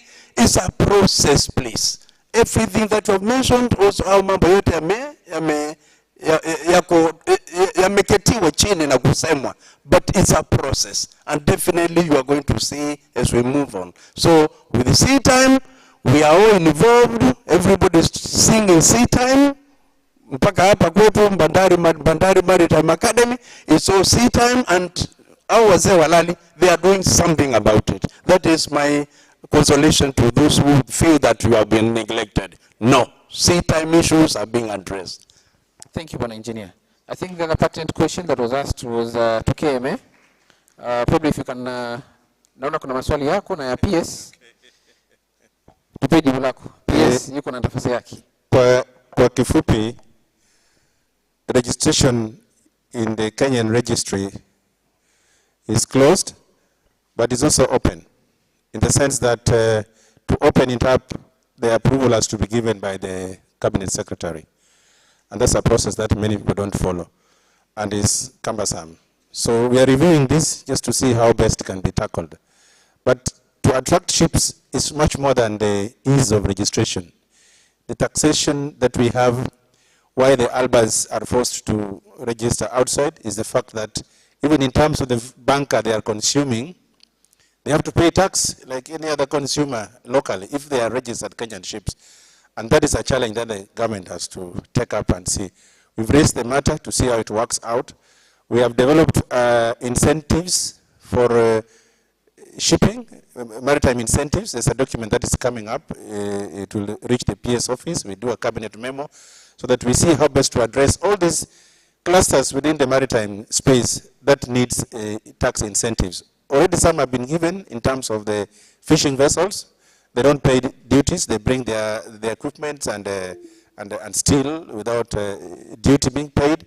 And we need to cut across all the services that they provide just to make it easier for us to be able to invest in shipping. And that's a process that's already, as engineers said, there are things that we are aware of, and we are working to see how best can we make it possible for us to have the ease of registration. We are reviewing that registration process to see how best can be undertaken to make it easy. I think that was the question that, thank you very much. Thank you, Bwana DG. Makofi yake tafadhali. So I think we are coming to the end of our session here, and I want to thank each and every person that actually made a contribution towards this conversation. Captain Ali, Engineer, kijana mwenzangu mzee Mbwana, Bwana DG, we thank you, and your wealth of experience I'm sure has impacted many of us in this audience. So from your side, all I will say, I want to remind you, my name again is Patrick Mbele. I am the chairperson of the Blue Economy Committee in the County Government of Mombasa. Vijana wenzangu, this is money that we are looking at in future. The dreamland has already been drawn for us. All you need to do is walk into it.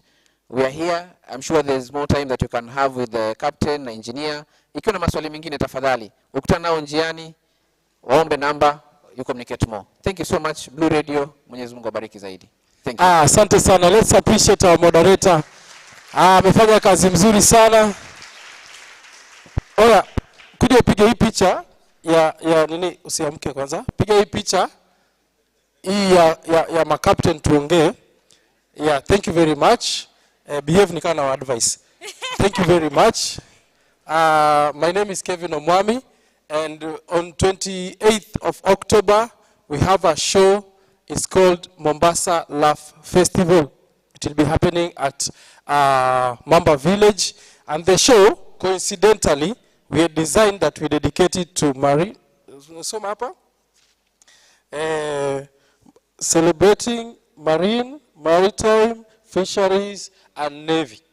We have dedicated that show. Tunataka tukuje, tucheke, tukiwa celebrate. We celebrate you guys for the work you've done. And to reach here, si rahisi, sindio? and that is what we are going to do with the young people. So piga hii picha kwa sababu pia naweza enda kuchukulia loan nayo, si ndio?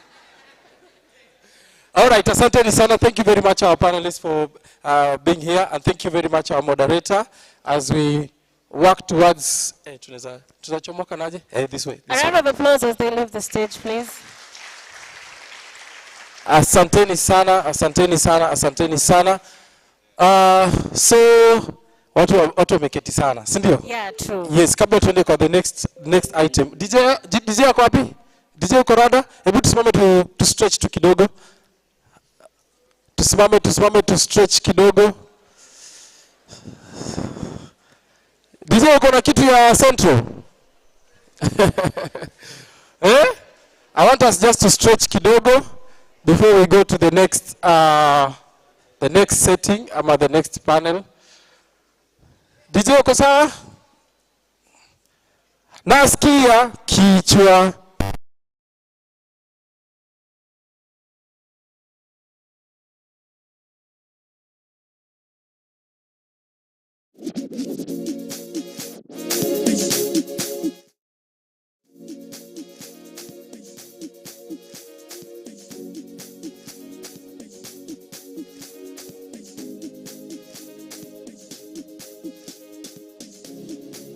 Jerusalema ikayalami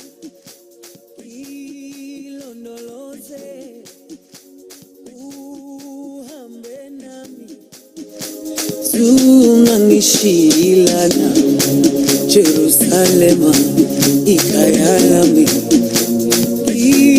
ilondoloze uhambe nami zungangishilana dawo yami ayikholana buso wami awukholana ilondoloze zuhamba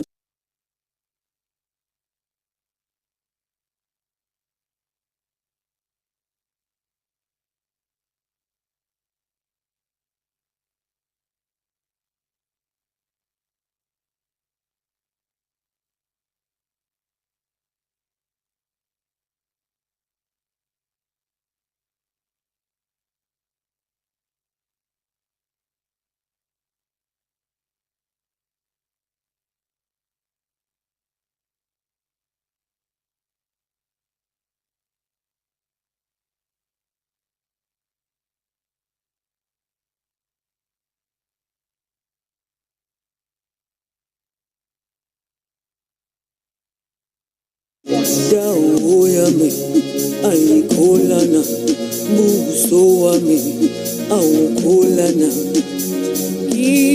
ilondoloze zuhambe nami dawo yami ayikholana buso wami awukholana ilondoloze zuhambe nami.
media. That is why we are here with Blue Radio. Blue Radio is see radio tatafuta tisijui na frequency or anything, sindio? These are people wamejituma. It's a startup. It's an innovation that has grown for some time, and there are people that can really use social media, which everybody has a smartphone. Tuliambiwa tuingie kwa simu, tupige picha. Wangapi walipiga? Wangapi walipiga picha? Wengine mkupiga? Mlipost. So that is the power of social media. Because you realize we don't have to wait mpaka kesho tusome gazeti ama tungoje mpaka labda jioni ndio tupate habari. Wakati wetu ilikuwa ni mtukufu rais ndio anaanza kuongea. Any first item ilikuwa ni mtukufu rais. Even if he's sleeping, mtukufu rais had to feature. But now with the power of social media, we get information instantly. And that is why it is very easy for us now to be able to just create digital content and just include vitu kama blogs, podcasts, and the video documentaries in whatever we do. There's another element that is missing in blue economy when it comes to mambo za media. I have not seen, and I want you guys to take it as a challenge. We don't have videography or photography of underwater. It is very rare. I know there is an institution in Kwale, but it's a privately owned entity, and maybe a few others in Mombasa. But you realize, mambo mingi yanafanyika huku chini baharini. But now for us to understand, nikiambiwa labda kuna sea animals, sea creatures kule, nataka nione wako vipi. In my next life, I normally tell my friends, I want to be a fish. I've never understood why, but I think I just love marine environment. I love swimming, although I don't swim as much. But in my next life, I want to be a fish. So it's very interesting, the underworld, just to understand what goes in there. Then again, on environmental reporting, we have a lot because we get journalists who can just specialize in environmental journalism. And they cover members of marine conservation, they cover members of climate change, which is a very, very key issue now. And then when you talk about science communication, it is a field that is growing. Nilikuwa nimetaja nikianza. Then let me skip to media entrepreneurship. Unapata such startups, you can come up, like Blue Radio, I don't know, I can mention you how many times. It is very rare to find a media house or a station or a media platform creating a niche for themselves, like they have done for themselves.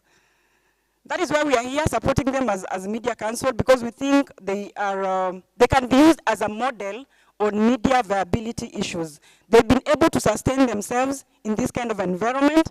Saizi unapata media houses inafungwa, watu wanafutwa kazi. The economy is bad all over. But now when you get a startup that is really unique on what they are doing and they are getting, kukalisha watu hivi hata 100, si rahisi sana. So they need to be supported, they need to be encouraged. They are young boys and we appreciate what they are doing. Maybe to wind up on my last slides.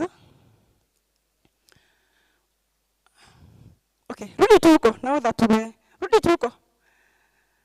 I was talking about social media. This ones may not be so much updated, but the Kenyan environment and how it is and the power of social media. You realize all these platforms, including others that are not here, are platforms that are used by Kenyans on a daily basis. Hata kuna zingine kama, sikuzi hata ni X.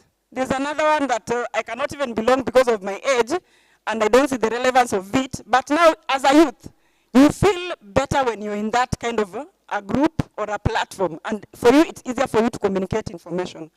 We move. So at the Media Council level, when we do our regional mapping and just check on the presence of the media, Mombasa is still leading in terms of the number of media stations and media houses that we have. The orange, kwa wale wako colorblind, is it orange or red? The orange is for TV, the blue is for radios. So the ones that are registered and the ones that are there, we have only 11 radio stations in Mombasa and 4 TV stations in Mombasa, including one that is online. And then in Kilifi, there are 5. We added one recently, Chenda FM. Lamu, they've been 2 all along. Tana River, there are 4, and there's one that is a community radio station and doing very well. Kwale County, we have 2. One is dying, it's not even like airing as much. And then Taita Taveta County, we have 5 and 1 TV station that is purely online. So why am I raising these statistics to you? Because I want us to think deeper. I want us to look at how we can exploit what we have as online TV or radio or media presence, then include the aspects that we want to see. So that when we have information, we don't have to wait for the 11. We have to look for others that can even give us more publicity. Tuendele. Next slide, please. Okay, in conclusion, we are the regulator body for the media sector. So I had already listed what we do. And just to mention that as part of just creating jobs for the youth, we are coming up with the media hubs that will be open for everyone. See, ati lazima uwe ni mtu wa media. As long as you have innovation, as long as you are thinking of coming up with some startup, we'll be having these media hubs that people will be coming and sitting and sharing the ideas. So when I look at Blue Economy Hub, and I look at what Pwani Innovation are doing every time, and I look at Swahili Port, I know now we're on the same page, na tutazidi kusaidiana in what we've been doing. So for me, I think that is it, and I want to thank you so much, and God bless you. Thank you so much, Maureen Amudi, for your presentation. I'd like to call upon Bernard Mavui from Kenya Coast Polytechnic. Kindly 2 minutes. Bernard Mavui. Let's clap for him as he comes on board. He is from the Kenya Coast Polytechnic. Karibu sana.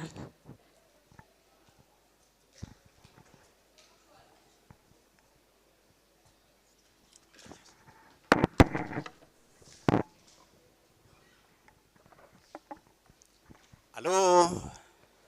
Okay, to the peers, invited guests, heads of institutions and representatives, trainees who are around.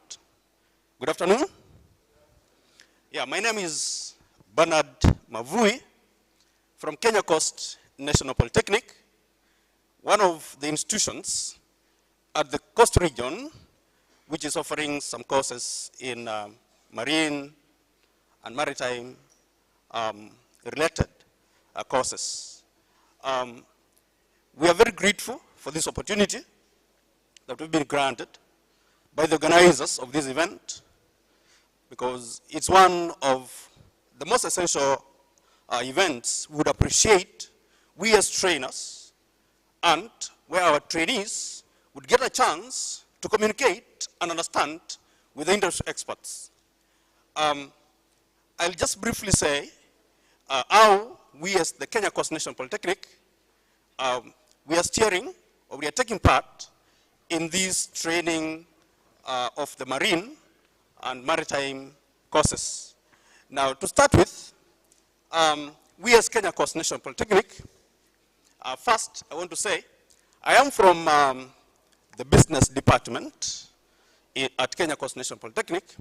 At Kenya Coast National Polytechnic, we have 10 departments, and one of the departments is the business and entrepreneurship department. We, as a department, we are offering courses in marine.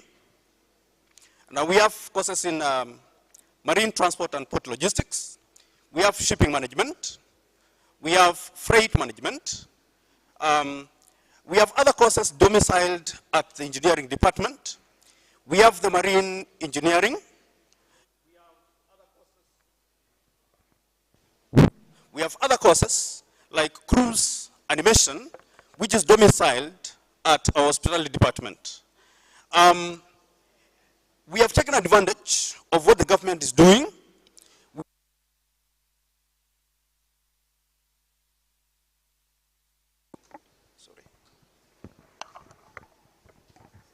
We are very much privileged through what we call the E-Strip program, which is a program between the World Bank and our government. We have been a beneficiary, and we as a Kenya, as a training institution, a center of excellence in marine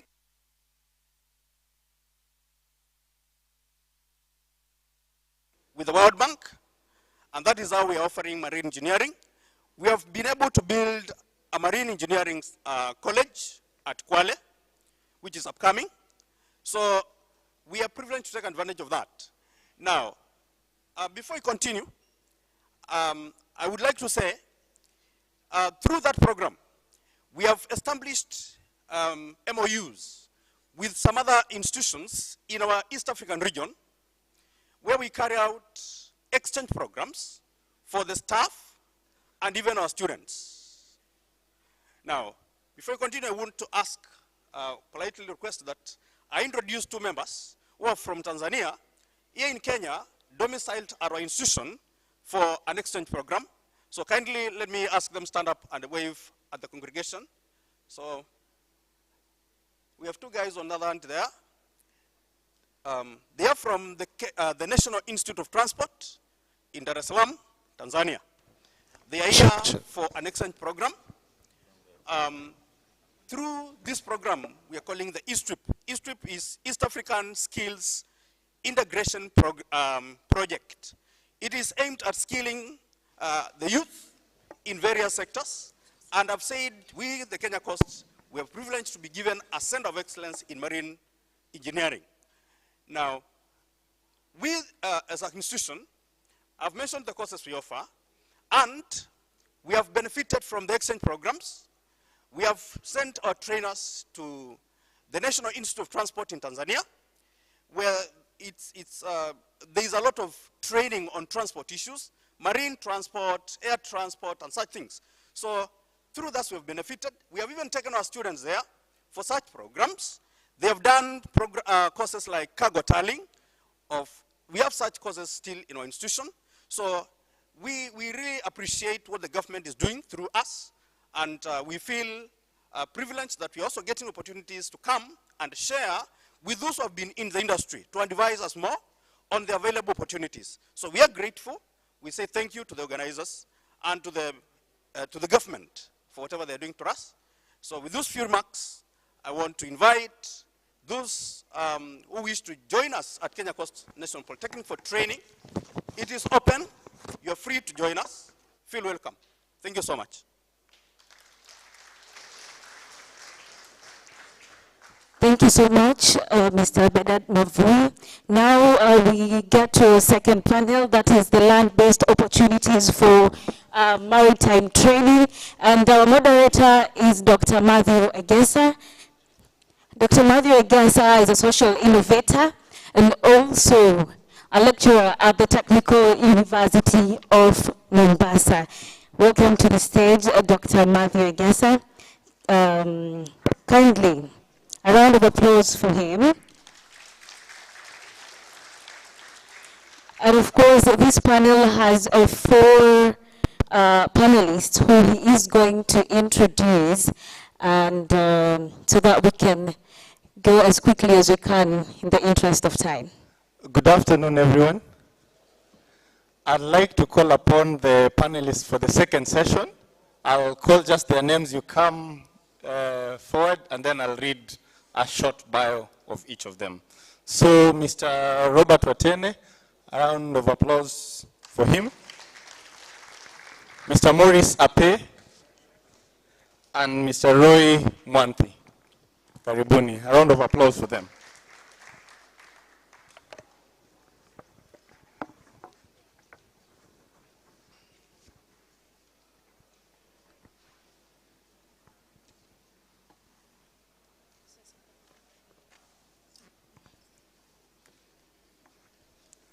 So, as I said, my name is Matthew Egesa. I'm a lecturer at the Technical University of Mombasa. I also, where I'm the chairman of Department, Management Science Department, and I'm also the founding coordinator for the Blue Economy Innovation Hub at the university. With me here, our first panelist is Mr. Robert Watene. He's a fellow of the Institute of the Chartered Shipbrokers UK. He has a Master's of Science in Commercial Shipping and Management from Malmö, Sweden. He's the former chairman of the Institute of Chartered Shipbrokers East African branch, a seasoned curriculum developer in maritime training, and chaired the development of the Maritime Transport Logistics, MTL, curriculum.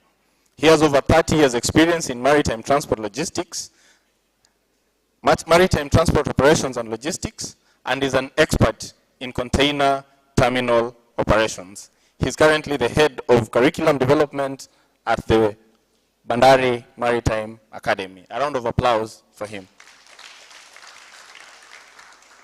Next, we have Mr. Maurice Ape, who has a master's degree in geography and urban and regional planning. He has a foundation diploma in shipping, ICS UK, advanced diploma in shipping, ICS UK, and is a professional qualifying examination for ICS UK. A round of applause for him. And then, last but not least, we have Mr. Roy Mwanthi, who's the farthest. He's the national chairman, Kenya International Freight and Warehousing Association, KIFO. He's the vice president, Federation of East African Freight Forwarders Association. He's a board member of the Federation of African Forwarders Association, a co-principal certificate in Customs and Freight Logistics, CCFL. He's also a managing director of 3 companies, Inland Africa Logistics Limited, Approved Logistics Limited, and Masai Carriers Limited. Last but not least, he's also a farmer, specializing in apple, mangoes, bananas, pixies, oranges, avocados, passion, and animal husbandry. So a round of applause for him. So we'll dig straight into the opportunities. The first panel took us through the opportunities that are sea-based. We had the captain, the engineer, from the regulator's perspective, and even from Kekobe. Right now, we are moving as the land-based opportunities.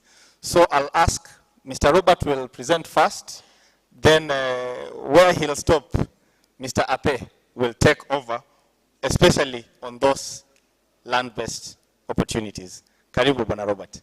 Thank you very much. I have a problem of sitting down. I would rather stand up somehow. Please. Because if I sit down, I will not think very well.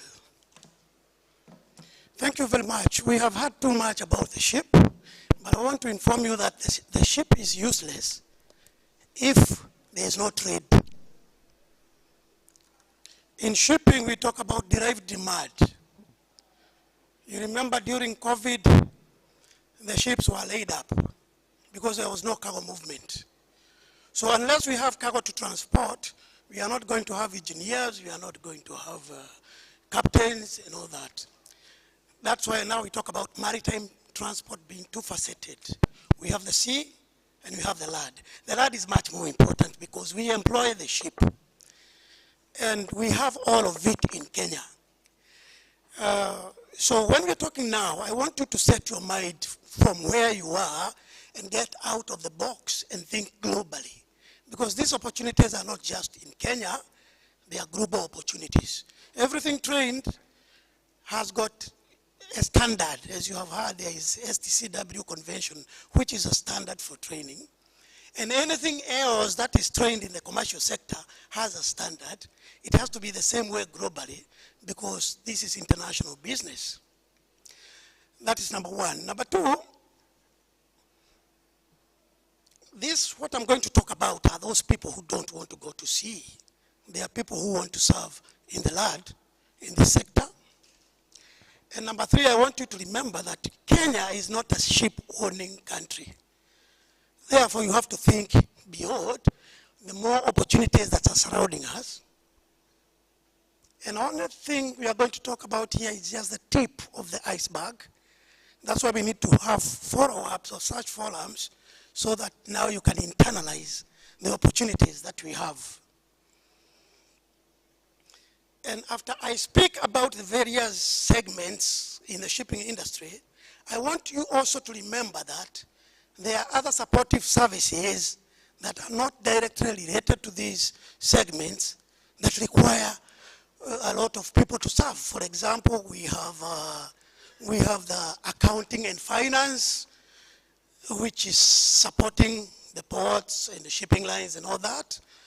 We have the security services, we have the procurement services, we have the human resource, etc., etc. Every organization must be supported by that. So those are other opportunities that are hidden within the blue economy. Now, having said that, I want just to move very quickly, as I've been guided by the moderator, and talk about the opportunities in the shipping industry. I'll briefly talk about them, and then Loy will come and talk about the rest, because, you know, there is connectivity when you talk about shipping. First of all, we have individuals or companies called the principal. Now, the principal is a ship owner or the ship owning company. We have companies like Maersk, MSC, I don't know, Kenya National Shipping Line should be owning ships now, but I don't think we have. But those are the principals. And then the principals nowadays, they operate their ships in a different way. And therefore we call them vessel-owning multimodal transport operators. They own vessels, but they participate in the sea transport and in the land logistics as well. Not just the sea transport. So vessel-owning multimodal transport operator. They'll enter into a contract in Shanghai for cargo that is going to be transported all the way to Kigali in Rwanda. And he'll take that and issue a document which is through transport or combined transport and handle that contract all the way. And number two, we have charterers of ships. Most of the ships that you see coming here are chartered ships being operated by shipping lines. Because shipping lines rarely go to build small ships. But because our trade is limited here, we have a few containers, 5,000, 10,000, they would rather, charter those vessels for 2 years and operate them alongside, Sarala, Mombasa, Dar es Salaam, and the rest. Then we have other principles we call NVOCs or NVOCC, non-vessel operating carriers. Now, non-vessel operating carriers are companies like Ecoline, and we have them here in Mombasa, who actually behave like they are carriers, as if they have ships. And they accept cargo, and they issue you with bills of lading called house bills of lading. And there they are, and you agree where they're going to transport those cargoes. And then they go to main carrier, the shipping line, and they book space, or they buy slots there. And I would like to advise Kenya National Shipping Line to think about that. Because you're non-vessel owning, think about that business. Because now we have 47 government plus 1 national government. It's too much cargo to carry. You can be able to do that. And they do a lot of consolidation and, pick those cargoes wherever. So there are opportunities there, working in shipping lines. And in shipping lines, we have so many departments. We have documentation department for import, documentation department for export. We have the claims department, insurance. We have, all these activities of logistics. There are so many job opportunities within a shipping line. I think the one who is going to deal with training is going to tell you how to go about that. Number two, we have the merchants. The merchants actually control the cargo. But the merchants, as you know them here, they could be different kind of, cargo owners or cargo transporters. The best example is going to be found in Dubai, where they have cargo distribution centers. I don't know why we don't have that idea here. Those are merchants who decide, instead of selling their cargo from Taiwan or China, they are going to sell it from Dubai. Those are merchants. We have other merchants like factories. We have Del Monte as a merchant. And we have, these companies that produce Colgate and, cooking fat and Doshi ironmongers. All those are merchants. And those ones, they are shippers, major shippers or exporters. all importers. They control now the international trade. And there are so many opportunities to work for the merchants in those distribution centers and, you know, in the areas. Now the third area is the intermediaries, and this is where we have the biggest opportunities as a country. Now the intermediaries are those who come in between to assist the shipping lines and the merchants. We have the ship agents. We have so many of them here, the ship agents. And unfortunately, we have very few who are Kenyan owned.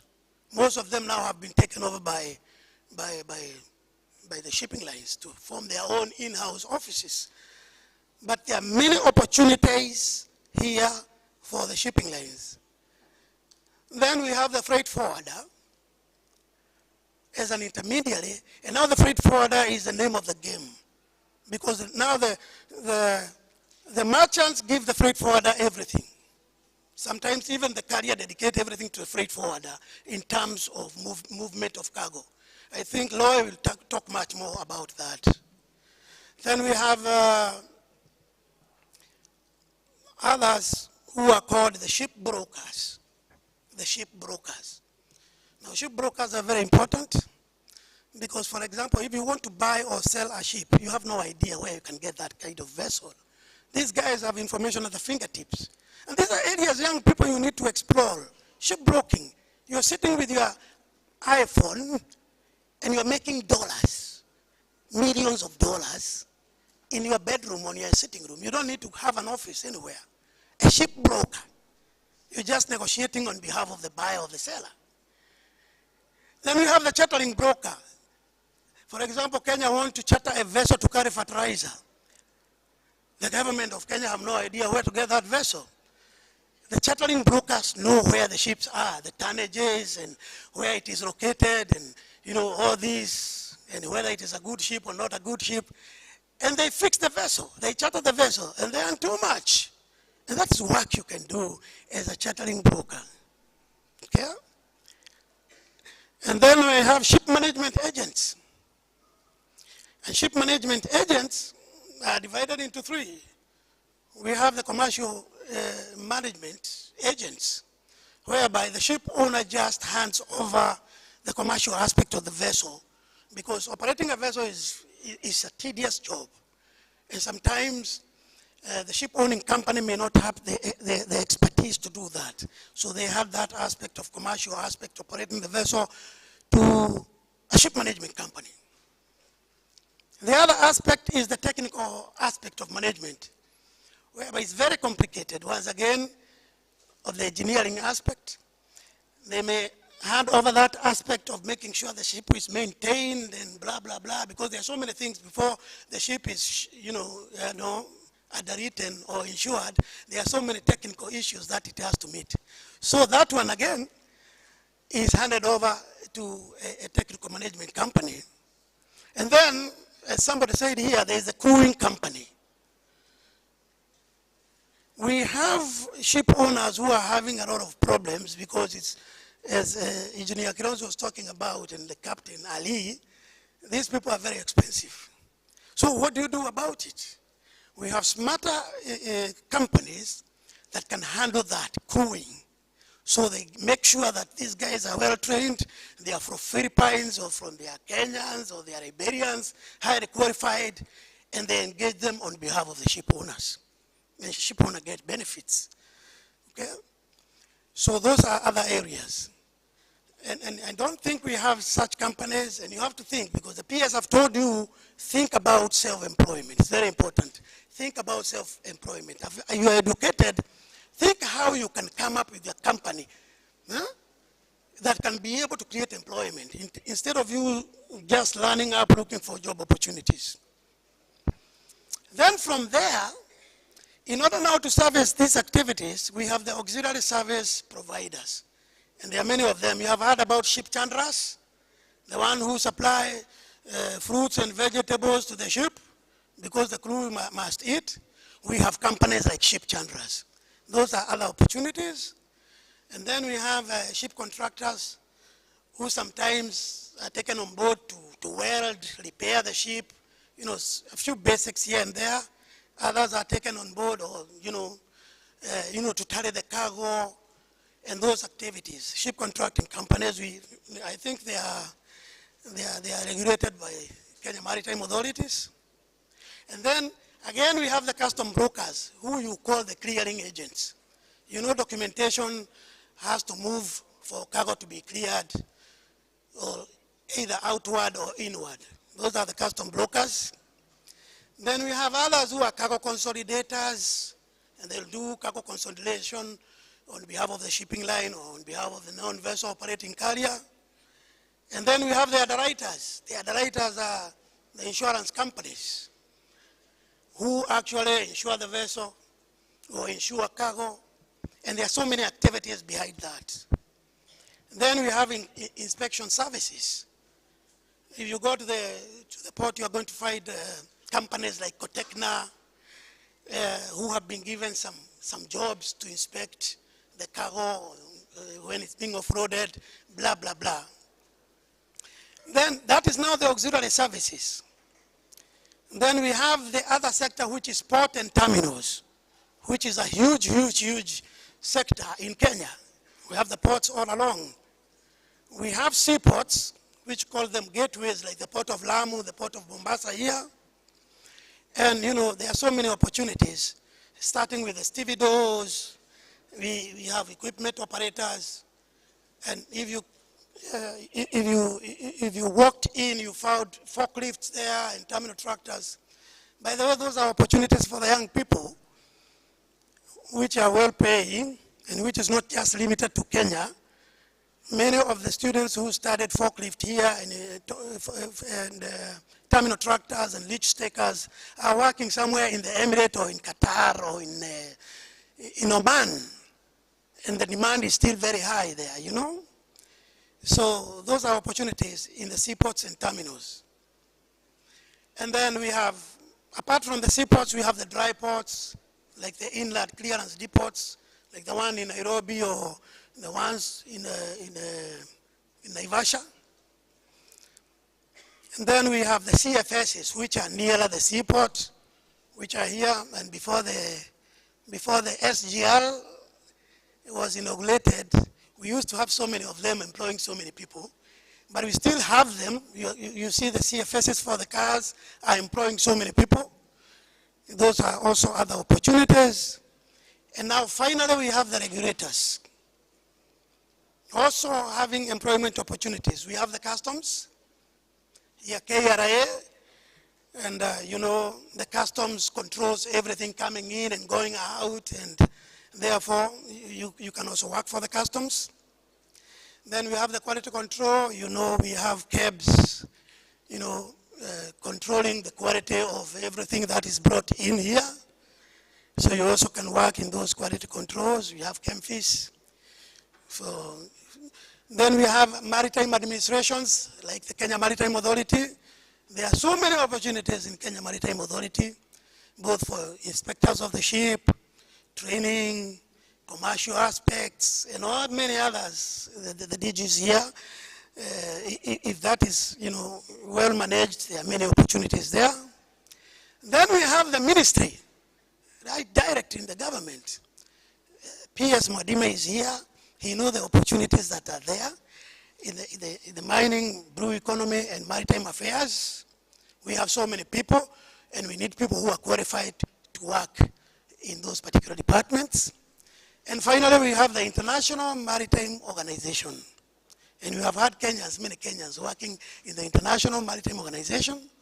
If you study very well, and you understand these international conventions and all these aspects of international shipping, you can end up working in the International Maritime Organization. So the sky is not the limit. And what I want you to sit there as a young man is to sit down and see yourself very far, not just in Kenya, very far, working somewhere in Singapore, in Dubai, in the IMO office, you know, blah, blah, blah, including not limited to being, you know, a master of the ship. It's all up to you. It's in your mind. It's all in your mind. And takes personal initiative. We can start here and tell you so much, but unless you make the first step, it will not add up to any good. I'll just limit myself to that. Thank you very much. Clap for him. Thanks, Bwana Robert. And welcome Mr. Ape to take it from there. I don't know whether you'll prefer to sit or you also stand. I would prefer to stand. Please go ahead.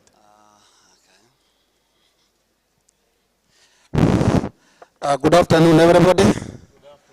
I can feel from where I am, the sugar levels have gone down. MC, do something. Can you perform some operations so that we can hike the sugar level for us to accommodate the remaining time?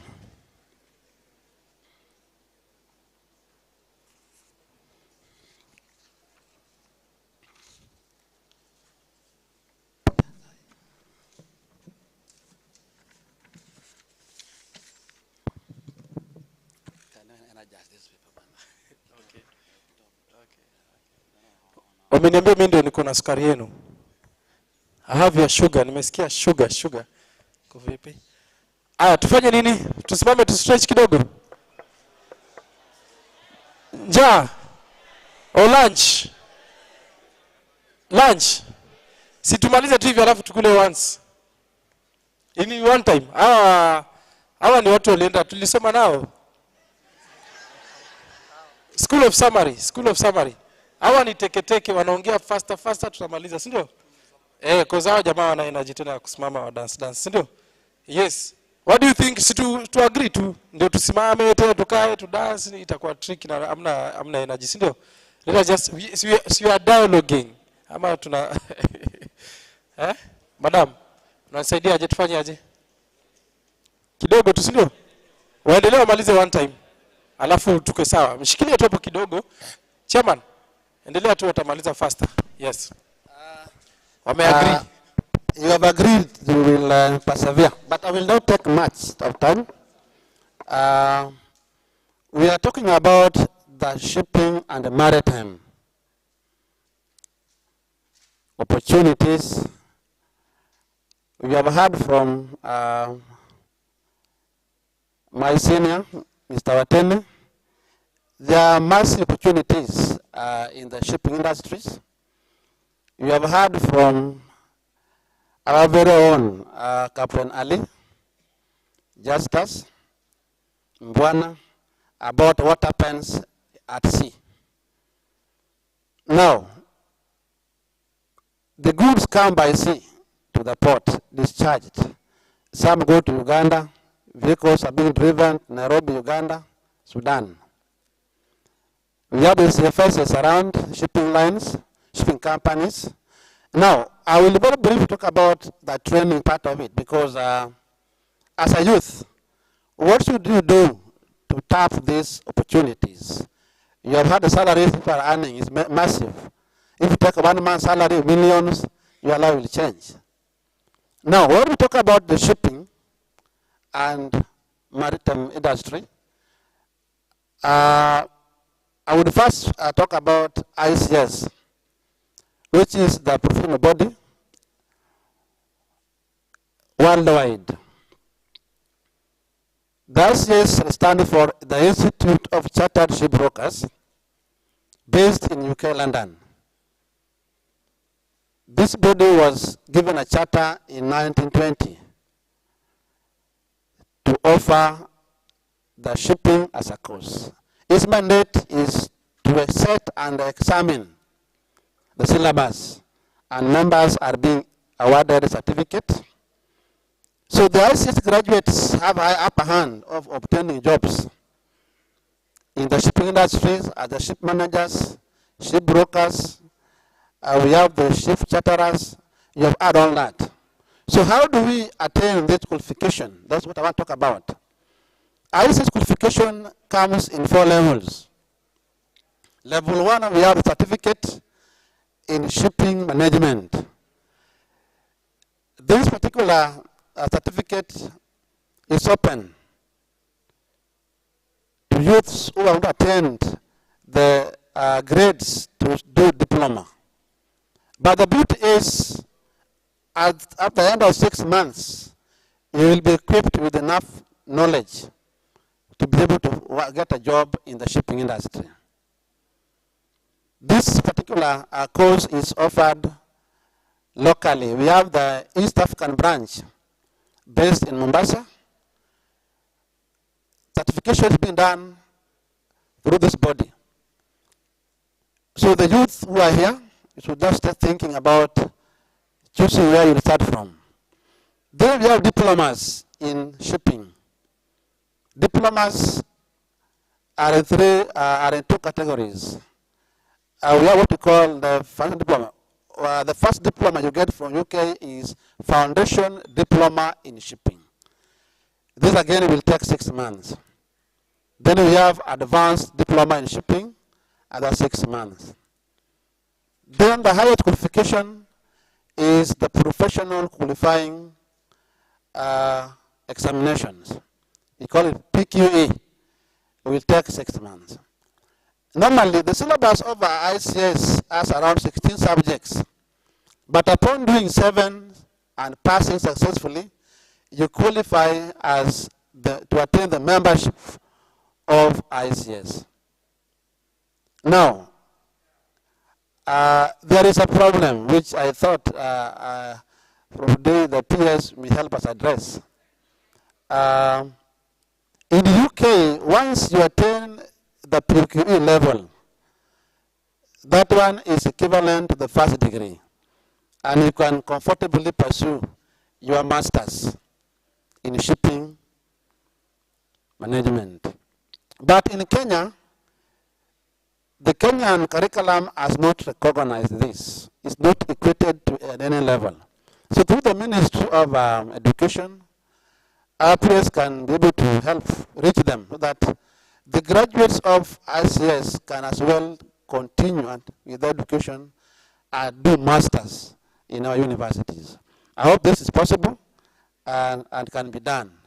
Thanks very much to the KMA through the EBO DG, John Omingo, for developing the curriculum that we use nowadays in this particular industry. And the following are some of the universities or colleges that has been approved by KMA to be able to offer these particular courses. We have the Bandari Maritime Academy.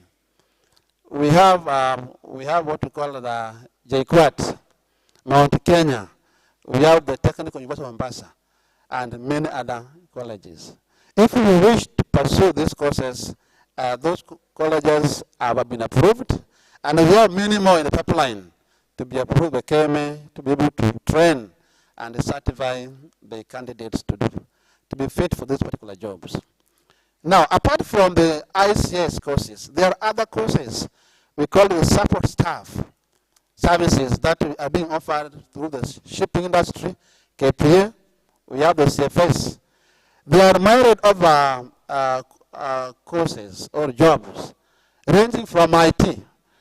We have customer service, accounting and finance, marketing. All these individuals are required in these industries. So it's you, where you are sitting as youth, to identify which level is more interesting for you, whether it's land-based or you want to go sea-based. But there is a lot of opportunities. What you need to do, we need to be able to undergo through training, but with a certified institution, so that your certificate cannot be null and void. Another area that my colleague will talk about is about clearance and forwarding and logistics, material handling and supply chain. That one will be talked about by Mr. Roy. It's also a key area in this industry. Otherwise, may God bless you so much. I've respected the time as I promised. Thank you so much, Bwana Ape. And maybe you could help. ask a question to Bwana Roy as you'll be making your presentation, because he's come from the curriculum side and identified a number of places, or merchant, freight forwarders, ship brokers. And then in your bio, we're talking about a CEO of 3 companies. So I'm looking at you maybe from unemployment, even angle on one end, and as an entrepreneur or providing the job opportunities. So as you'll be giving your overview of the opportunities within that space, what are you looking for in the people to come to work within the industry? So if at all it's particular certifications, maybe whatever it is he's talked about, and any other that you'd be keen to see, and maybe identify what are the gaps that you're seeing maybe on the people that are coming to you. Good afternoon, ladies and gentlemen.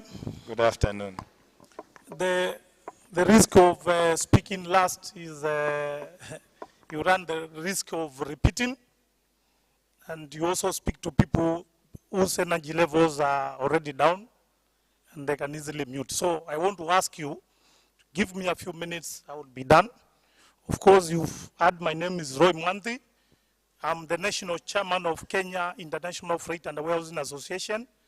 That is the umbrella body for all clearing and forwarding agents in Kenya. Of course, our people carry, the main work is cargo clearance and offering logistics services within the country and outside, within the EAC region. KIFWA has a membership of about 1,200 member companies. The requirement of being admitted as a clearing and forwarding agent, because you have to be trained. Because logistics is not a simple industry. Logistics is complex, can also be simple, depending on how you handle it. You can actually make money in logistics. You can as well lose money in logistics. The only difference, whether you are going to make money or you are going to lose money, lies in 3 words. One is skill, the second one is tact, and the third one is strategy. In short, you need to be skillful, you need to be tactful, and you need to be strategic. You will succeed in logistics. 90% of cargo logistics in this country are obviously done by KIFWA members. We are employers in our own rights. Of course, we may not pay as well, we may not pay similarly to the ship owners who are paying in dollars. But as we are proud of building our country from within, so maybe I may need to just define what is logistics so that you appreciate what is logistics. Logistics, it is all activities, all processes that facilitate movement of cargo from one place to another. That is what is called logistics. The processes and activities are all, packaged in that one word called logistics. So you can enter in this field of logistics as an entrepreneur, or you can enter as an employee. In both ways, you need to be trained. And the best training I know about custom, cargo clearance, and logistics, it is called Certificate in Customs and Freight Logistics. That is offered by Kenya School of Revenue Administration, KESRA. It has a campus in Mombasa and a campus in Nairobi. This is a regional program. Once you attain this certification, you can work in Kenya, you can work in Uganda, you can work in Tanzania, you can work in Rwanda, Burundi, Congo, and Sudan. It is recognized in all EAC member states. The curriculum runs for 1 year, and the exam has no leakage. Immediately you obtain that certification, you have an entry point of unemployment. Of course, you can start as an employee and later become an entrepreneur. That is where 90% of us started from employees and went all the way to being entrepreneurs. So basically, that is the only course which I can advise the youth today, that if you want to venture in land logistics, you need to go for that certification. It is a wide range of activities. I can even highlight what the course covers. It has also a practical period of 3 months after the 1 year. The course covers, and it is actually a requirement for one to be admitted as an entrepreneur in customs agency. The course outline is, it has a custom tariff nomenclature, that is a global subject, procedures and practices. We have tariff nomenclature. We have customs in the international context. We have WTO agreement on custom valuation. We have custom cargo to facilitate